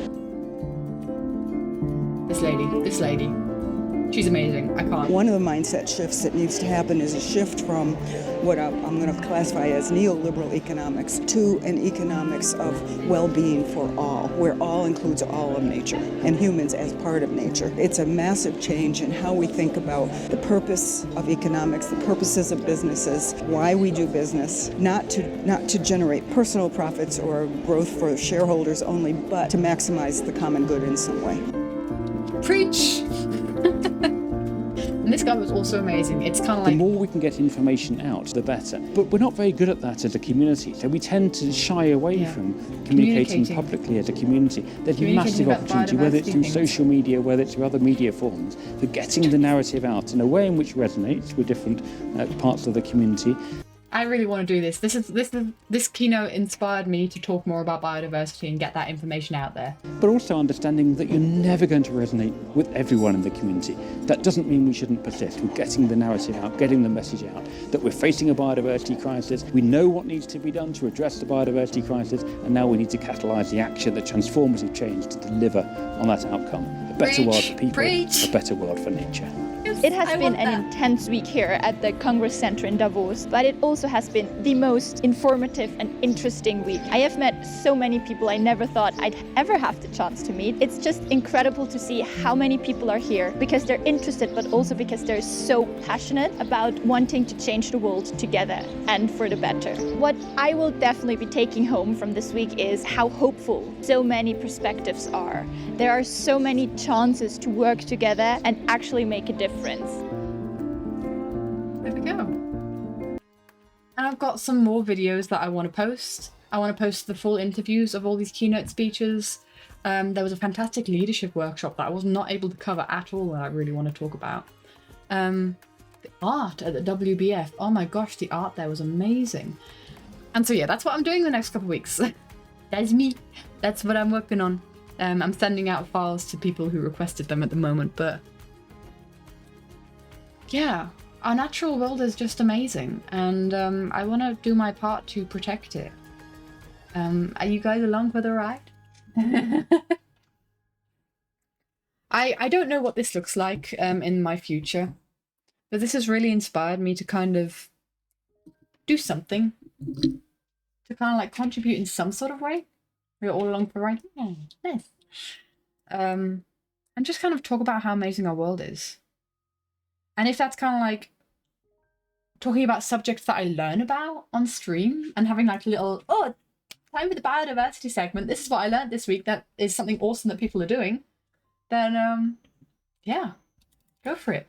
There's also like, in these kind of, I don't need any headphones anymore, we're not watching stuff no more. There's also kind of like, I want to share some people who are doing fantastic things in this world of like giving hope to click on the link, giving hope to people. So Planet Wild are people who like every month they do crowdfunded rewilding projects, which are like have so many effects like that they do, amazing. And Mossy Earth is the other one that I really think is really cool. I need to click on the right area. There we go. So if you ever kind of like want to look at like people who are doing awesome things, these guys are doing awesome things. And I hope that one day, you know, I don't know where my future lies and like professionally. I hope that one day I can maybe combine this want to communicate about our natural world, to communicate how amazing biodiversity is, with maybe art or, you know, with actually making a difference, you know? So yeah, that's, I don't know if there's much more that I want to talk about WBF wise.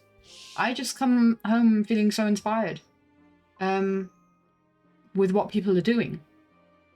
And yeah,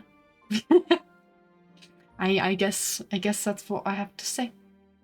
If you guys have any more questions about my experiences at the WBF, because it was my first ever conference, like what a conference is like, what it's like to just walk around the halls, the type of people that you meet there, I don't know. Any more questions and I'm here to answer them.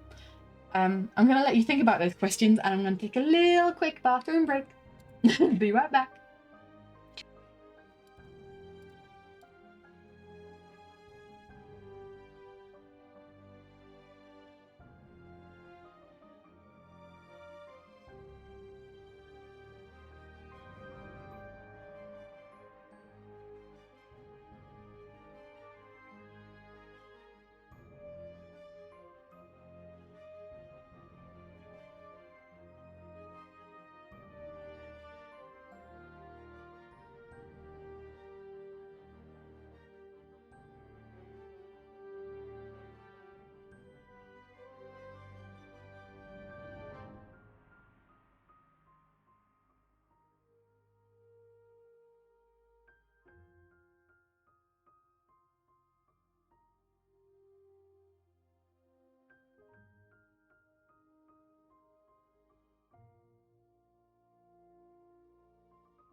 I'm back. I return.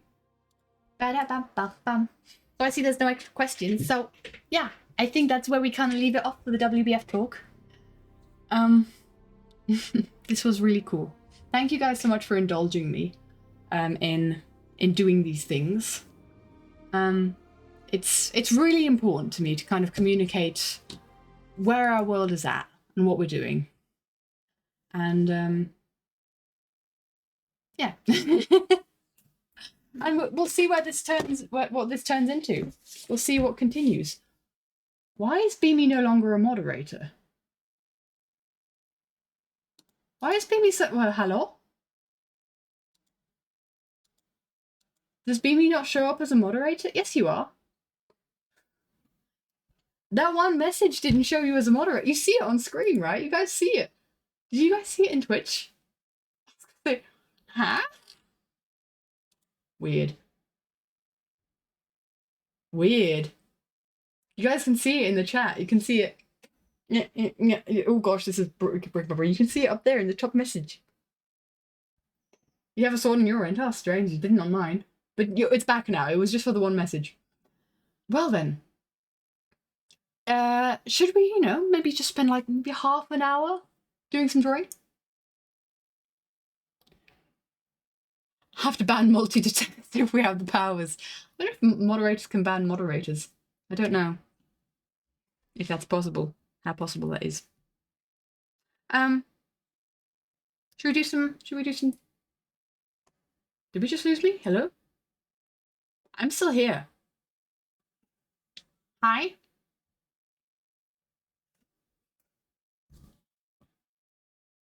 We lost music.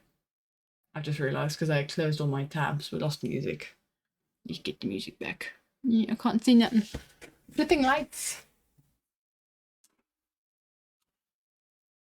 I need to readjust these lights. This is just ridiculous.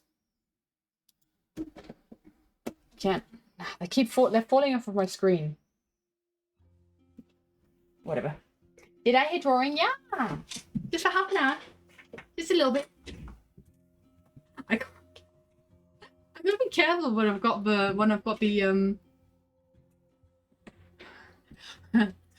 weighing. Yes, yes.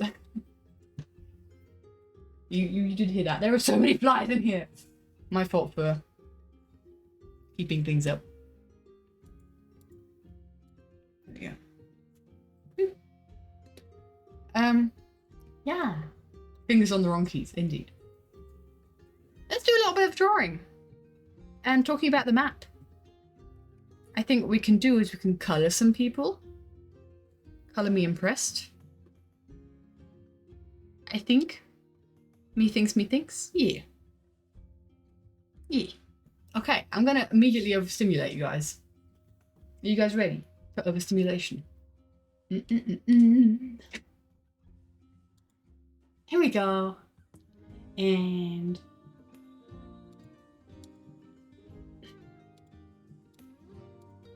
lipstick.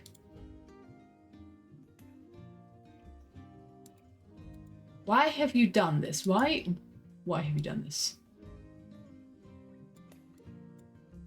They always resize it whenever I change.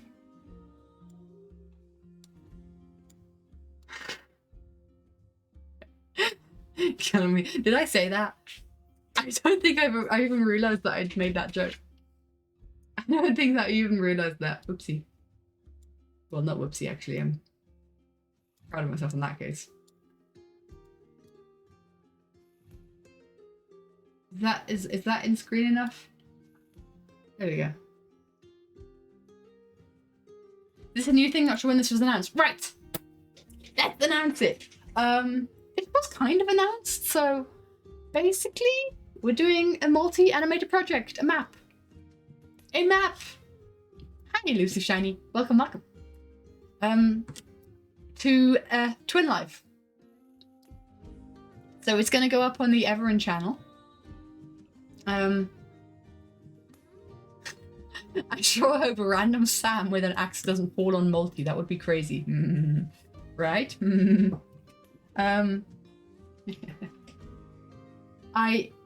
Gosh, guys, where do I start?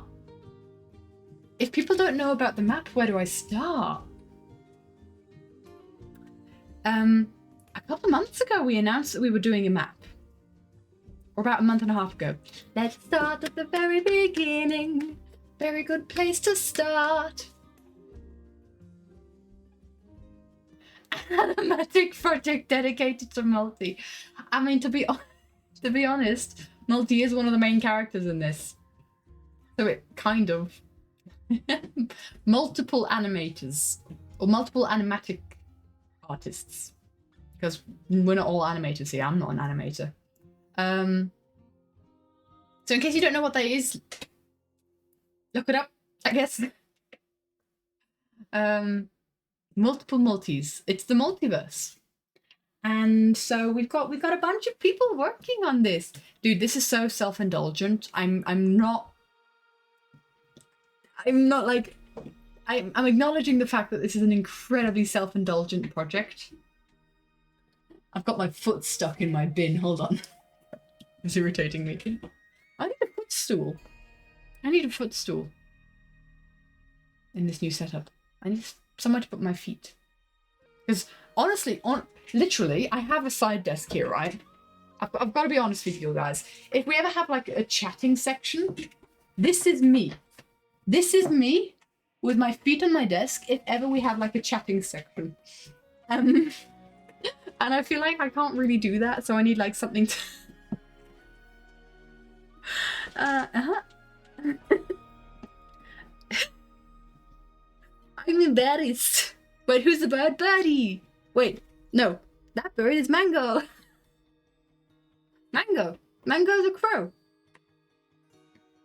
So yeah, we're doing a multi... or Birdie's bird. If you're talking about that bird. It's Birdie's bird.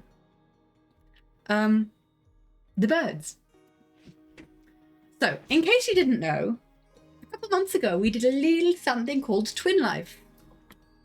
If you haven't watched Twin Life, highly recommend. There are some videos out there that our friends have done that aren't just streams. I've just streamed it because this girl ain't got time to edit. I've done so much editing recently for the WBF. I'm not doing extra editing. She says, I'm gonna have to edit this map, but still, that's a little bit more in the future. But yeah, we had Twin Life. Do you know Twin Life, Molly? Molly knows Twin Life. Molly's been doing the recaps. But for those who might not know, we did our own live series, our second one.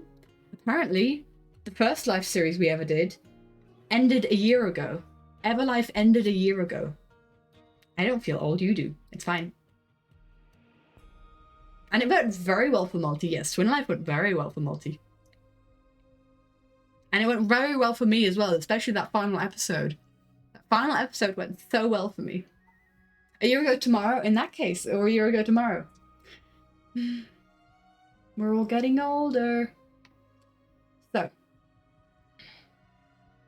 I think I've lost my train of thought.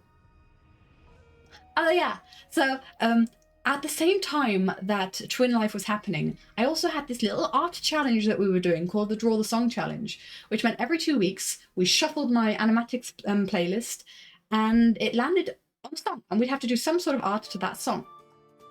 Now, the very last one of those that we did, before I had to take my break for the WBF and also for Mum, I had to take a break for Mum,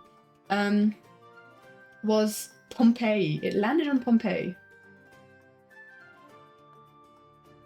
Stop reminding you that we're old? No. And literally, like half a week after that song landed on Pompeii, and I was like gathering ideas on what to do for Pompeii, Twin Life finished. And the day Twin Life finished, I was so high on adrenaline for many reasons, I couldn't sleep. And then I thought, well, I have to do something for the Pompeii Draw the Song thing, so let's see what I can do. And then it hit me. An animatic to Twin Life with the song Pompeii. It works so well. And the walls kept tumbling down in the city that we love. You might have poked fun at me a bit. You absolutely did. It was late and I called up Multi going, hey, Multi, help, I need someone to chat about this with. So we planned the animatic. I was like, I need to talk to somebody and you're probably the only one who's awake still. So we planned out an animatic. And if you close your eyes, does it almost feel like nothing changed at all? So an animatic has been planned out. That's the wrong... Yeah, there we go. It was a fun call. I used to do that with my brother. My brother used to be the one that I'd plan animatics out with, or like use him as a soundboard to plan an animatic with. And now I don't live with him anymore, so I can't just go banging on his door going like, "Crow!" But it's all animatic. It's all animatic. It's all planned out. So we planned out this animatic. And then I was like, dude, my June is so full. And in July, I have to write my bachelor's thesis, which I've not started yet. Whoopee. I don't really have time to do an animatic. And I want to be able to do it in the time where Twin Life is still kind of hyped. I wanted to do it within a couple of months. And then came up the idea of making a map out of it, a multi-animator project.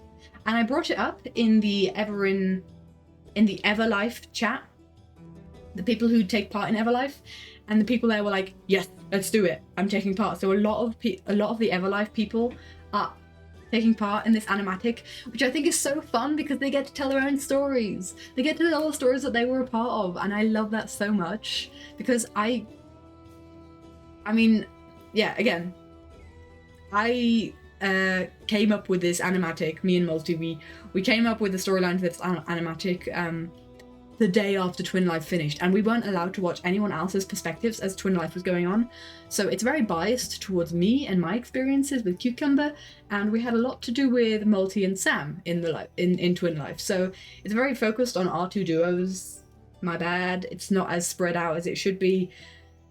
Also, the winners don't have as much screen time as others. Guj and Ivan, who won Twin Life, spoilers, who won Twin Life, they don't have as much screen time as you'd kind of hope for winners to have. But still, this is very self-indulgent. How dare I make an animatic about the people who had law going on? How dare I, indeed? How dare? Side note, I'm so happy that we can include the Watcher in the River in this. Now that I know who the Watcher in the River is, because I was freaking out because I didn't know who the Watcher in the River was. Ugh. But yeah, basically we divided it up and said to the Twin Life people, what part do you want to take? So these like parts in purple, with like the purple writing on the side, these are the parts. What part do you want to take? And we divided it up like that, and then we opened it up to the Everin community.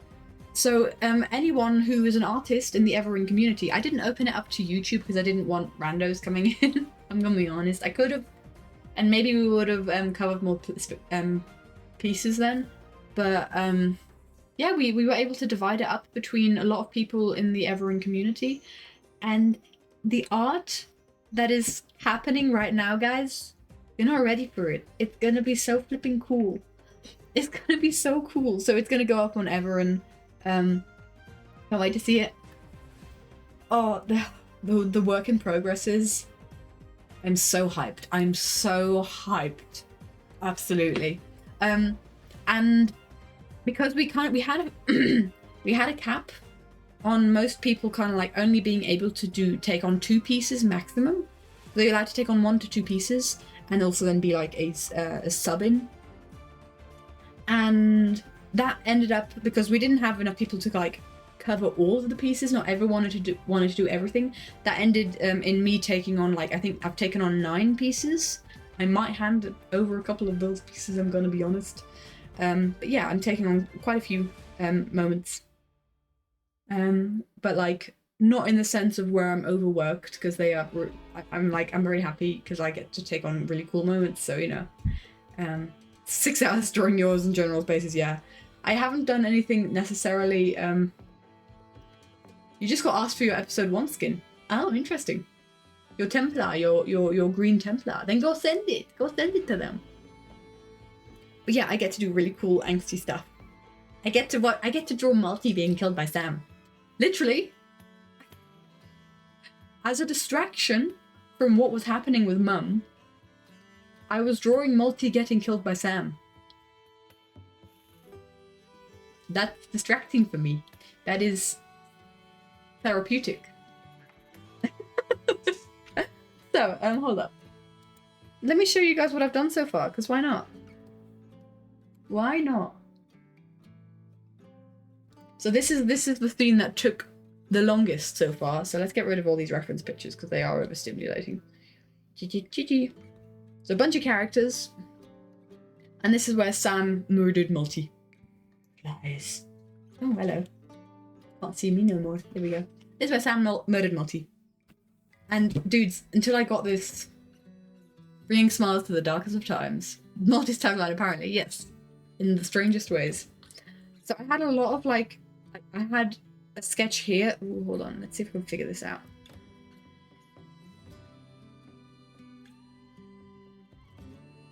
I had so many ideas of like how this could look.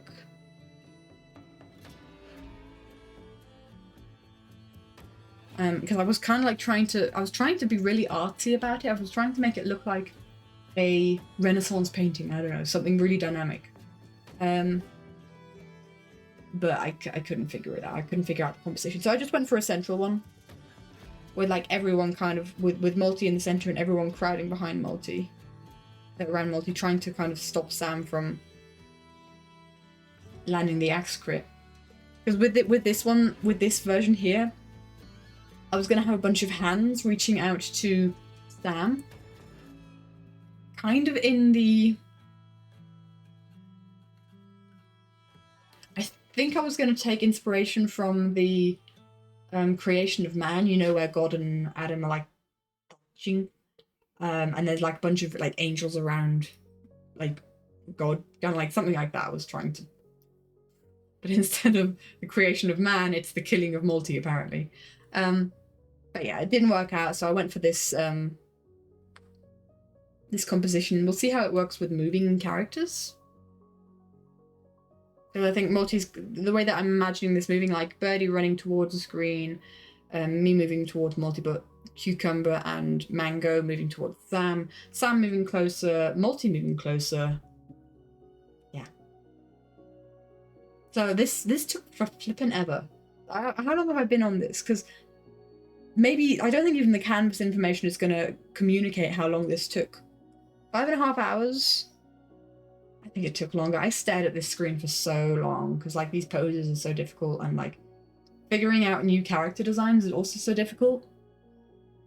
Because it's the first time I'm drawing Multi in his like Templar outfit, first time drawing Starry and Mango in like a more serious sense. Oh yeah. Took a while. And what else have I done so far? What else do I want to show you guys? What else do I dare to show you guys? Did I say Starry? I meant Birdie. Did I say Starry? Whoopsie. I'm an idiot. I think I'm getting tired. Maybe we don't start drawing. Maybe I just show you guys what I've done so far, and then we maybe move the drawing to Sunday, because I'm ready to get back to 2 streams a week. I'm ready to do some art on Sundays and do some like gaming or just chatting and hanging out on Thursdays. So yeah, we're gonna do that, I think. And who knows if this stays? I don't know. I don't know. It's definitely a lot more to think about when you want to stream with a face cam, because you're like, oh, what's my outfit? Oh, my hair needs to be like kind of put together. I need to brush my hair. I need to brush my hair for a stream. Are you kidding me? Because my hair's short enough to where I don't even need to usually brush it in the morning. It's just like, yeah, good enough.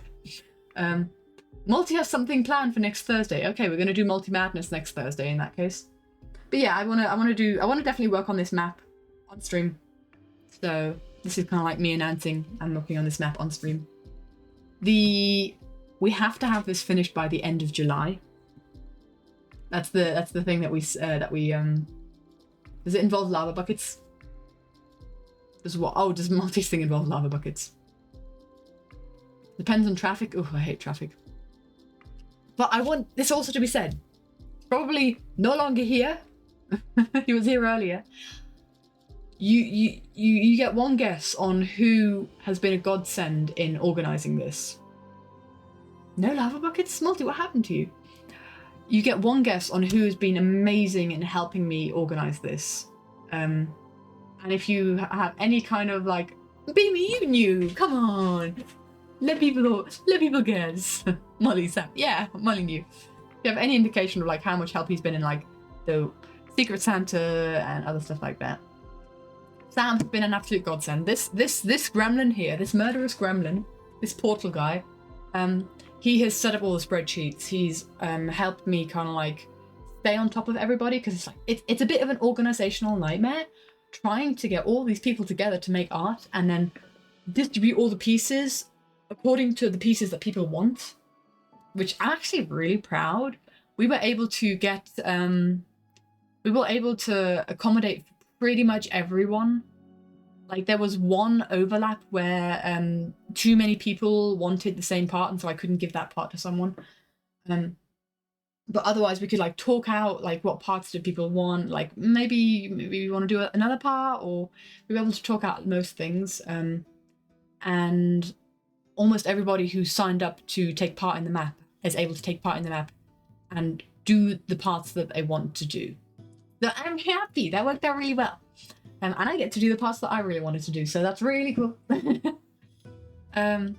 But yeah, Sam has been a great help in this. It's also been a case of like, while I was in Davos and while it was just a bit too much because of Mum, he was doing all the organizational things, like texting the group chat and like checking in on people, and he's been amazing.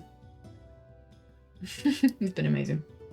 So I'm very thankful for generally like the mod team helping out, because it takes a lot of time and these kinds of things. So yeah, I have learned that I'm pretty good at putting together Google form, but I've also learned I'm really bad at putting together spreadsheet. But thankfully, Sam is very good at putting together a spreadsheet. Yeah, he's been a fantastic help, and I want that to be mentioned. Right. Okay, I think... Do I show you guys more drawings? Or do... I don't know how much to show you guys, because I'm basically spoiling all of my parts as well. What are we doing now? We're talking about the map. We're talking about the map, Ivan. Killing multi, indeed. I'm showing all of my work in progresses to... Or most of... Actually... Not all of them. I'm showing a lot of my work in progresses to the work in progress channel for the map, to the people who are also working on the map. But I haven't shown you guys much. I've just shown you this one, and you've probably seen all the frames that I've already finished because I posted them on other places. So I get to reuse these frames in the animatic. Oh, I think this goes like, this part is like during... But if you close your eyes, does it almost feel like nothing changed at all? So, yeah. But the parts that I have are like, usually chorus parts actually, because this is also like a... But if you close your eyes, does it almost feel like nothing changed at all? I like the squiggly lines to emulate chainmail, yes. Chainmail. Big middle finger to Multi with all his design choices on his guy. There we go, more squiggly lines for chainmail. And hands of cucumber that I didn't want to draw apparently. So yeah, we've got things that need colouring, we got things that need drawing. I've been working on this part recently. We get a dragon design, which is a flashback to Everlife. With a floating yeah, this is what I was working on until 1 AM yesterday, so this is brand new. Not even the people from the map have seen this yet. J-Mal's like doing fish scales, to be honest. Yeah, I wouldn't also do fish scales. I'd just do like a scale here and there.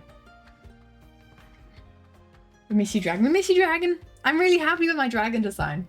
I like my dragon design. I was like, the amount of hours I've spent staring at Minecraft skins and thinking, how would that look? I would run away from Katie Brown. How would this look in my art? And for some reason, his hair just was like round, just round.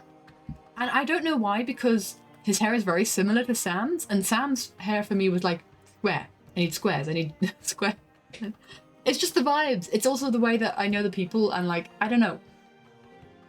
Dragon gives round vibe in like character design. Which is weird because he's also got very spiky parts with like his horns and his wings. Katie Brown be like, this Johnny Depp fellow has a good point. Maybe I should blow up England. Huh? These references that I don't get. But, you know, I could have, you know, building the wholesome, I love it. I could have chosen easier compositions. I'm drawing a lot for this animatic. I've got 9 parts and those parts have multiple drawings in them.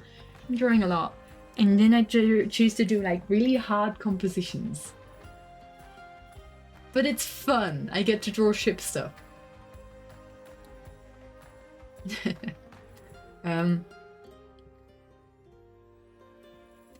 Not even ones who could get the reference. Okay, nobody knows. Nobody knows the trouble I've seen.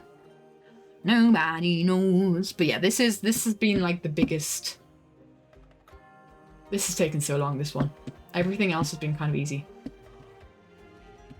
There's a question for me in the channel. Can you ask it now and I can answer it on stream right now?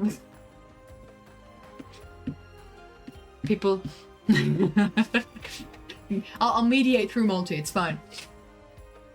Ask me now, I'll answer, and you copy, you write my answer back in the chat. Sound good? Or tell them to come on stream. Tell them to come on stream and ask the question. Oh my gosh, that's not a quick question, hold on. Is the intention for this part that the visual of the circle transitions to the visual of the 4v4? Or if there was no specific vision, would this work? Art's idea is to pan around the circle at everybody's starting position, then an overlay eye closing if you close your eyes, and immediately opening to the battle scene. Yep, that works. I like that idea. Cool. Yep. Yes. But if you close your eyes. Yeah. I like it. So like, I'm assuming like the black and then the transition is like the eye closing to black and then opening again to the scene. I like it. Cool. Yes. Thumbs up.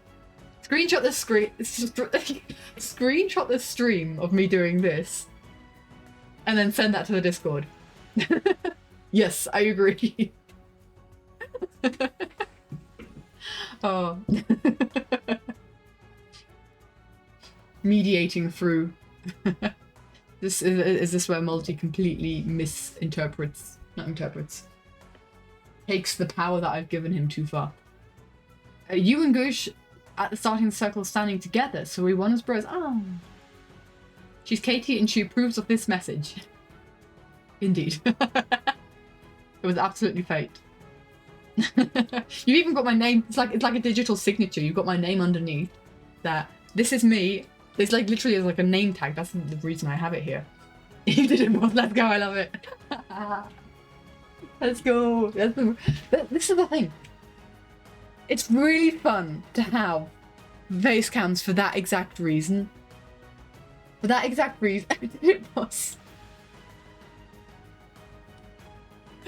Dude's pinned the message.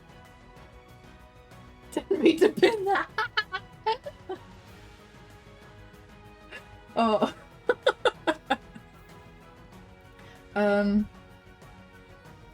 Yes, Marty did the same mistake.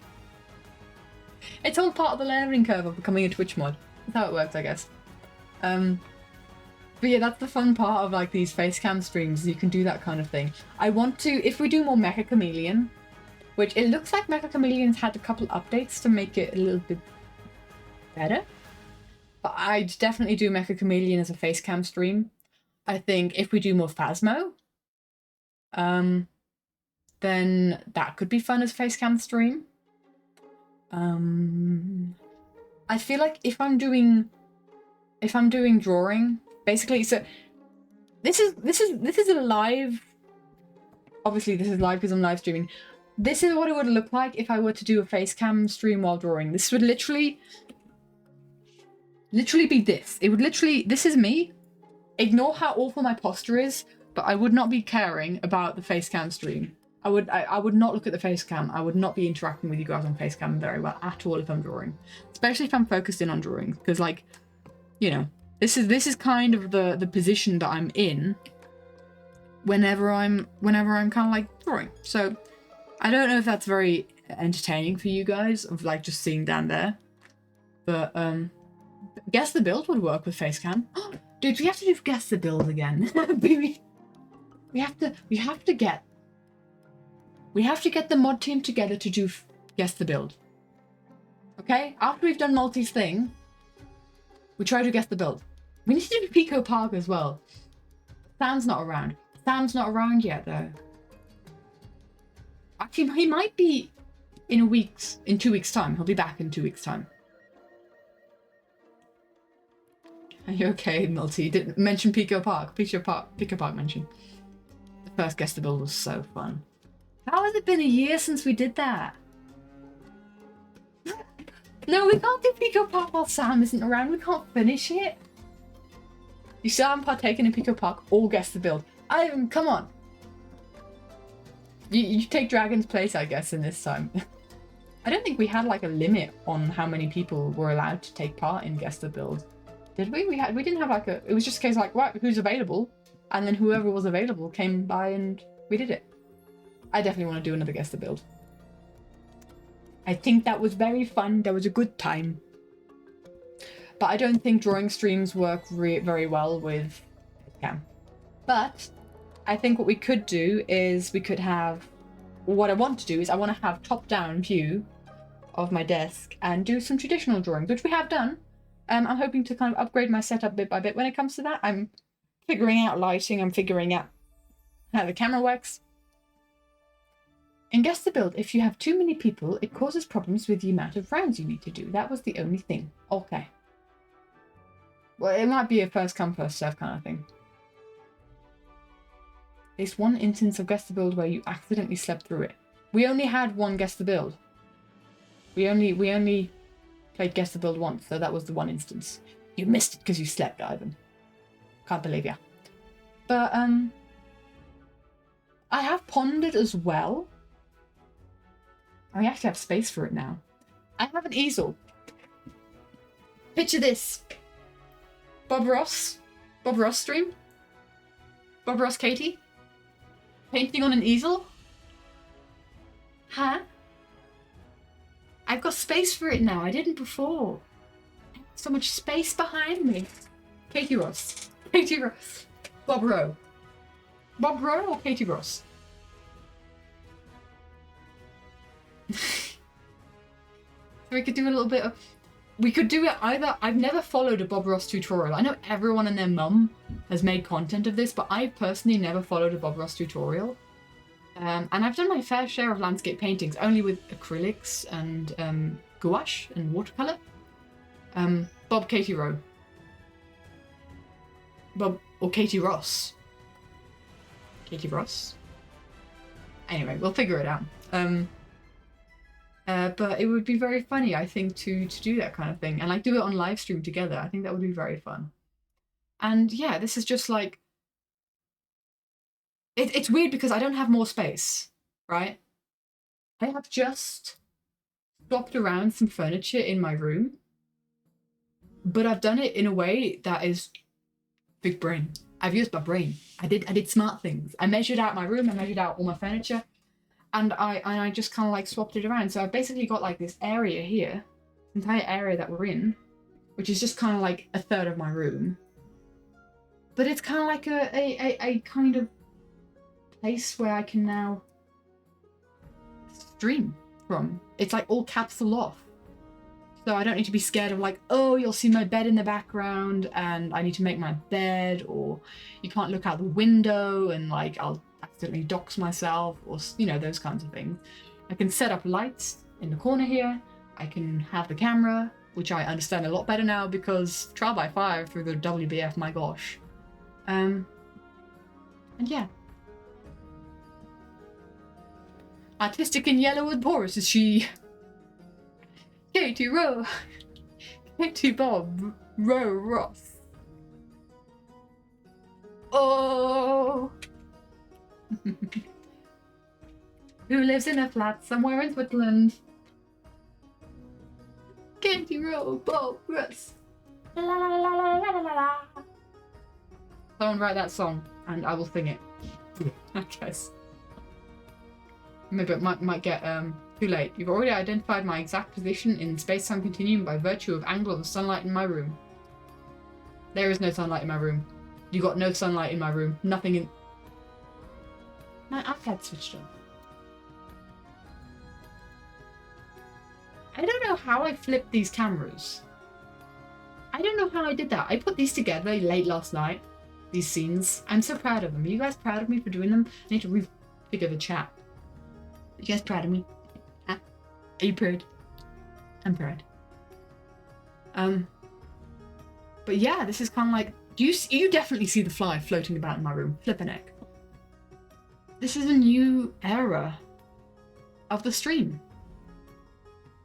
And so I'm really excited for it. I think I was going back and forth on whether I wanted to show my face. Generally, like, we did like a YouTube video a while back as well. And maybe we could like include Simon in with like some of the IRL shenanigans and stuff, because we did a while back want to have like a crafts YouTube channel. We called it Ever Random and stuff. But we didn't have the materials, we didn't have the stuff for it, and now I have a camera that basically I've been able to play around with for the past 6 months, and also use for the WBF, but also use privately, because in theory, by using it privately for the stream, I've learned more about this camera, so it was kind of like using it for work whilst streaming and using it for my private use. And so I'm going to give this camera back. Bye-bye, alright? But I'm going to get myself another one for my birthday as a present from others and from me, because I'm just going to, yeah.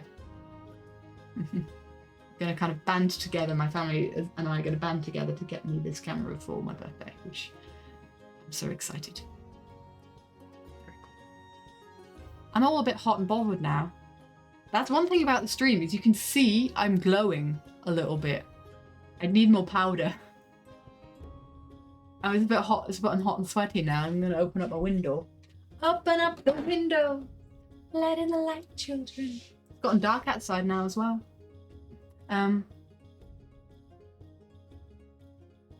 If the mods ever regroup again, we should defo film our games and shenanigans. Dude, I was gonna vlog TwitchCon. That was my whole goal with this. I was gonna take this camera with me and I was gonna vlog TwitchCon, but energy levels were down. Energy levels were so far down. Because at the time it was still very dicey with Mum. And so both Tom and I were like emotionally exhausted. So it was just a lot more low-key than it could have been TwitchCon, but it was still really lovely. I loved it so much, and you guys were so accommodating for the fact that we were a bit low energy and, you know, did less shenanigans, and yeah. Even at the time I had, I don't have them anymore because I don't know I have them anymore. I should have them somewhere. Or I need to hand them back anyway, but I had like little clip-on Rode microphones that you probably saw in the recap videos, and that was fun. That was fun to learn how they worked, and I know how Rode microphones work. So whether that's something that I also invest in, I don't know. Because then you've got like wireless stuff. But I'm very. This has been a fantastic learning experience with the WBF. With firstly just regaining hope in the whole situation, because again, it's all. The communication about it is all very doom and gloom. There's hope. There's so many people working towards a better world, a better future, a better nature, where we can live in harmony with nature. And so just hearing firsthand from those people has just been amazing. And like all the things that can be done and are being done, it gives me hope for my future and what I want to do in this field, knowing there's so many people who want to collaborate and so many options. Yeah, I'm really excited. Another note is the same professor that I sent my CV to.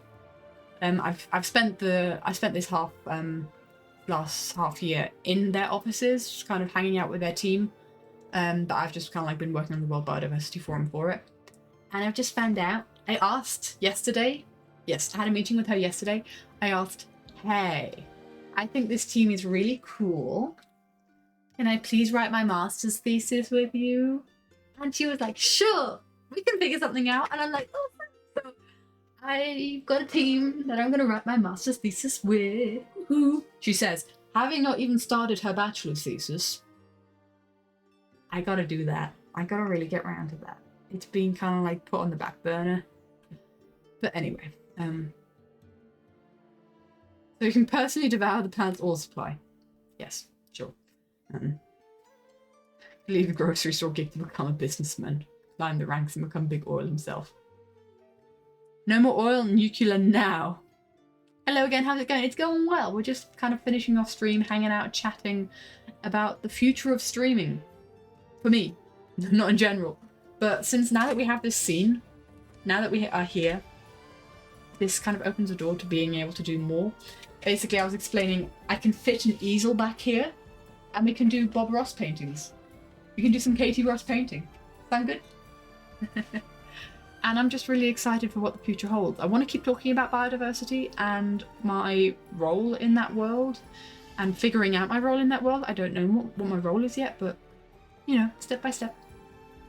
But even though Zim has just come back, I have been live for almost 4 hours. Now, I think I need to plunk you guys onto this goodbye screen, but before I do that, I'm gonna say goodbye here. And it was very nice to stream with a camera on in okay lighting, because last time I did this, it was Phasmo, and it was really bad lighting, and, you know, bad on purpose. But I was so nervous to enter into this stream for multiple reasons, and one of them was like showing my face online. In such a live setting, right? Because like everything else has been very curated so far.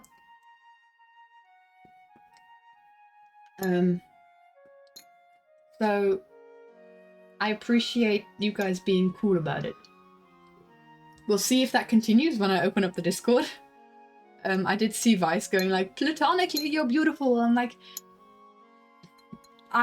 just just as like a thing, like I really don't care about comments about my appearance. I don't care for those kinds of things.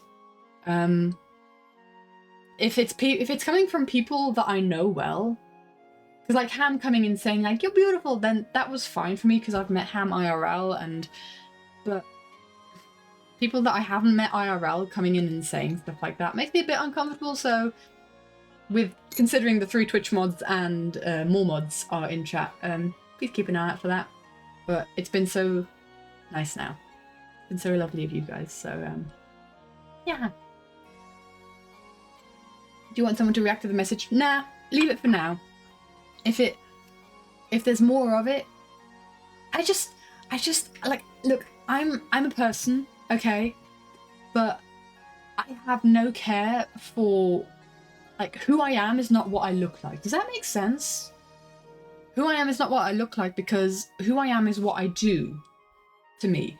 I am an artist, I do music, I'm interested in biodiversity and communicating about biodiversity, and commenting on my appearance kind of takes away from that. So, you can loan me some if I want. I like my eyes. I like my eyes a lot. And I have like no problem with my appearance. I've definitely, you know, my teenage years, and I go through times of like feeling good about my appearance, feeling less good about my appearance. I think that's just human, I think. We all experience that, I feel like. And so I just don't care to have my appearance commented on. I just don't care about it. I'm happy to kind of like chat to you guys because this feels a lot more personal, face to face. Well, my face to your screen. But I think there's a little bit more of a connection that can come through there. And that's something that, a tool I want to use to kind of like, you know, have more of a connection with you guys and spread the kind of things that I do. But it's not inviting about commenting on what I look like. It's just kind of like, look, I'm just a person here who does things, and yeah. That went very deep at the end there. So thank you for being cool about seeing my face, although a lot of you have already seen my face. But yeah, there can always be weirdos coming in, and especially if we talk about spreading this kind of stuff on the wider Everin YouTube channel, especially, there can be weirdos coming in from there.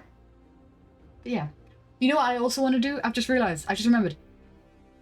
I went through the Everin animatics again, because I do that like every half year. I go through all my animatics from like the very earliest to the most current, and kind of like looking at the journey that I've been on. It's kind of a bit of self-motivation, self-indulgent.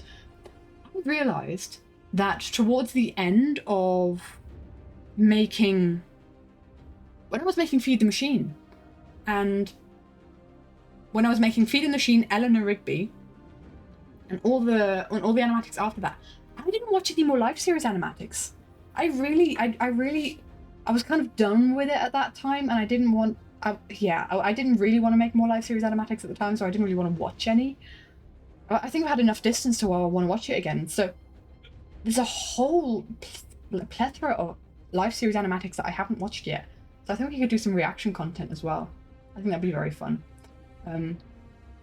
That, or like looking back at iconic older live series animatics that aren't mine, but like other people's animatics, and kind of like reminiscing on nostalgia and that kind of thing. I think that'd be fun.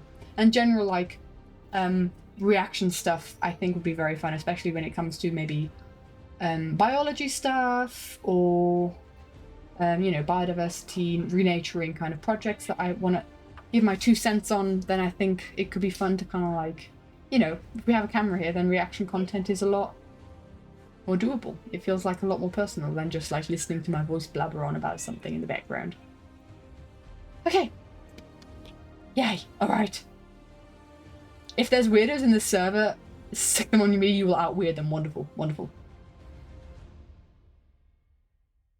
Issue with looking back at the live series might bring people to ask the usual questions. Then just have a pinned comment of like, we are not doing another live series animatic.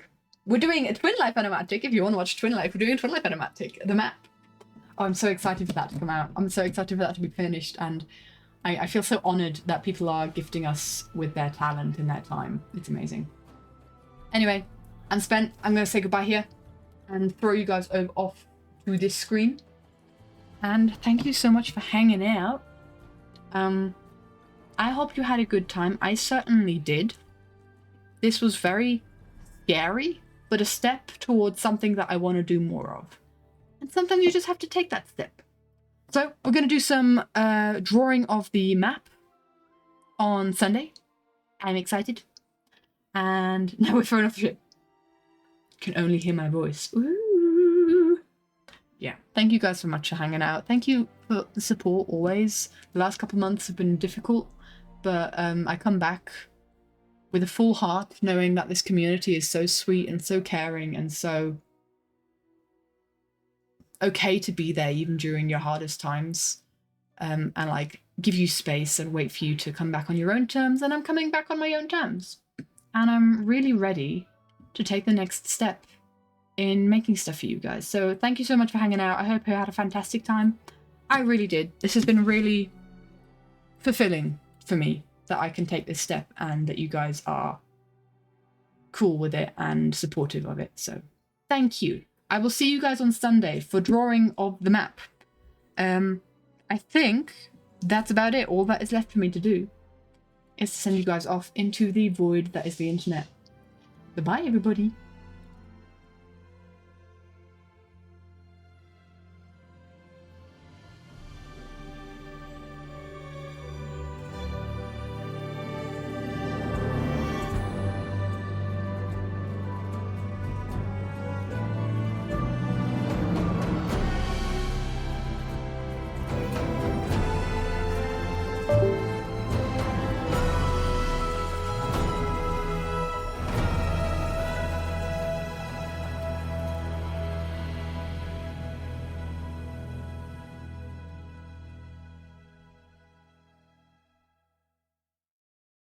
Thank you.